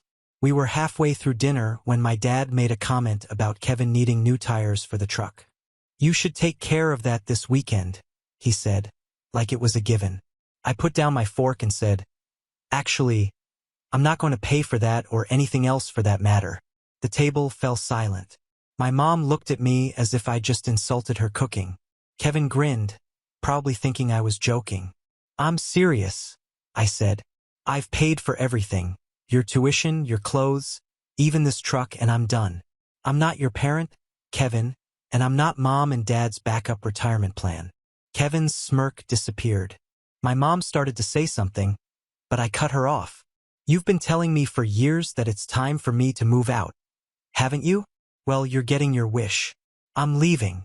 The silence was deafening. My dad finally spoke up and said something about the family sticking together, but I wasn't buying it. Family sticks together, does it really? Because all I've ever felt is used. I told them I'd already found an apartment in another state. My lease started the next month. I didn't ask for their permission or blessing. I just let them know. The moment I said I was leaving, everything exploded. My mom launched into a speech about how grateful I should be for everything they'd done for me. My dad called me selfish, and Kevin just sat there with his arms folded, glaring at me like I'd betrayed him personally. "You're leaving us?" my mom said. "How could you?" I told her I wasn't leaving anyone. I was just setting limits. "I've been helping all of you for years," I said. "But it's never enough. You call me cheap because I live here, but you're happy to take my money when it suits you. I'm tired of feeling like I don't matter unless I pay for something." Kevin finally spoke up. "You're such a hypocrite. You make all this money and act like you're doing me a favor. It's your duty as my brother to help me." I stared at him, stunned. "My duty? Kevin, I paid for your entire education. I bought you a truck so you wouldn't have to walk. I paid for things that mom and dad should have paid for, and you think this is my duty? I don't owe you anything. That set him off. He started ranting about how I thought I was better than him because I had a good job and how I should have bought him a decent car if I was going to buy one at all. I couldn't believe what I was hearing. My dad jumped in and said I shouldn't talk to Kevin like that, but I wouldn't let him. You've been enabling this attitude for years, I said. You made me feel like I had to step in because you didn't want to. Well, guess what? I'm done playing that role. I got up and walked away from the table. My mom was crying, my dad was seething, and Kevin was muttering under his breath, but I didn't care. I went to my room, closed the door, and started packing. I slept better that night than I had in years. The days after that dinner were tense. My parents barely spoke to me, and when they did, it was to try to guilt me into reconsidering. Kevin acted like I didn't exist, stomping around the house and slamming doors whenever I was in the room. I ignored it all. I spent my evenings packing my things and finalizing the details of my move. I'd found a job in another state, a smaller city with a lower cost of living, and an apartment that felt like a fresh start. One night, my mother cornered me in the kitchen. "Are you really going to leave us like this?" she asked. "What are we going to do without your help?" It was hard to keep my voice calm. "You'll be fine," I said. "You managed before I started helping, and you'll manage again. I'm not in charge of this family's finances." She shook her head as if I was being unreasonable. "It's not about money," she said. "It's about the family. You're turning your back on us." I didn't argue. I'd learned there was no point in trying to explain myself. They didn't want to hear it. They just wanted me to keep playing my role as the dutiful son. No questions asked. When moving day finally came, I packed up my car, said a quick goodbye, and left. My mom was crying. My dad barely looked at me, and Kevin didn't even come out of his room. Driving away felt surreal. For the first time in years, I felt like I could breathe. I had spent so much of my life putting their needs before my own that I didn't even know what my life looked like anymore. But I was determined to find out. Moving to a new state felt like a step into the unknown, but it was also liberating. My new apartment wasn't anything fancy, just a one-bedroom with mismatched furniture I'd picked up at thrift stores. But it was mine. For the first time in years, I felt like I was building something for myself instead of for everyone else. The first week was weird. I'd wake up expecting to hear my mom knocking on my door or Kevin barging in to ask for money. My phone was eerily silent, no texts, no calls. It was as if I had disappeared from their lives overnight. At first, the silence felt like rejection. I kept telling myself, they'll call soon. They just need time. But as the days turned into weeks, I realized they didn't need me. They needed my money, my support, my willingness to sacrifice for them. Without those things, I was irrelevant. I tried not to let it get to me. Instead, I threw myself into my new life.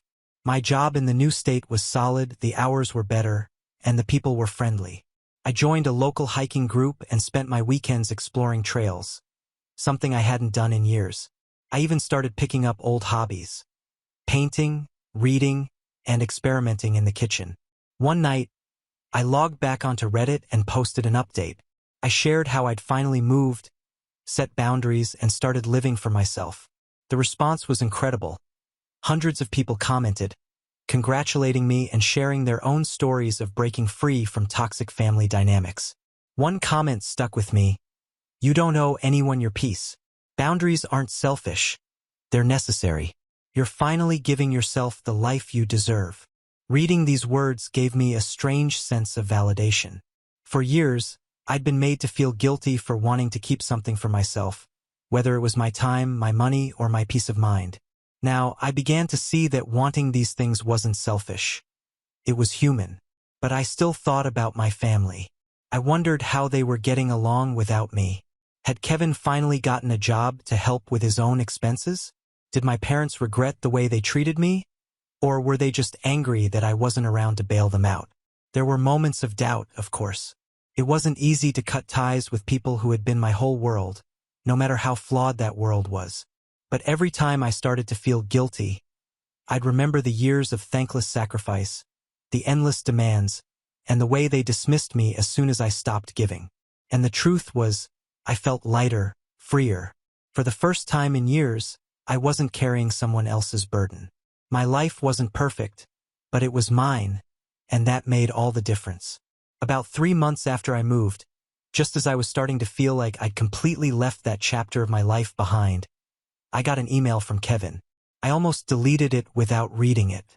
I hadn't heard a word from him or my parents since the day I left, and I wasn't sure I wanted to open that door again. But curiosity got the better of me. The email was short, uncharacteristically for Kevin. He didn't ask for money or complain.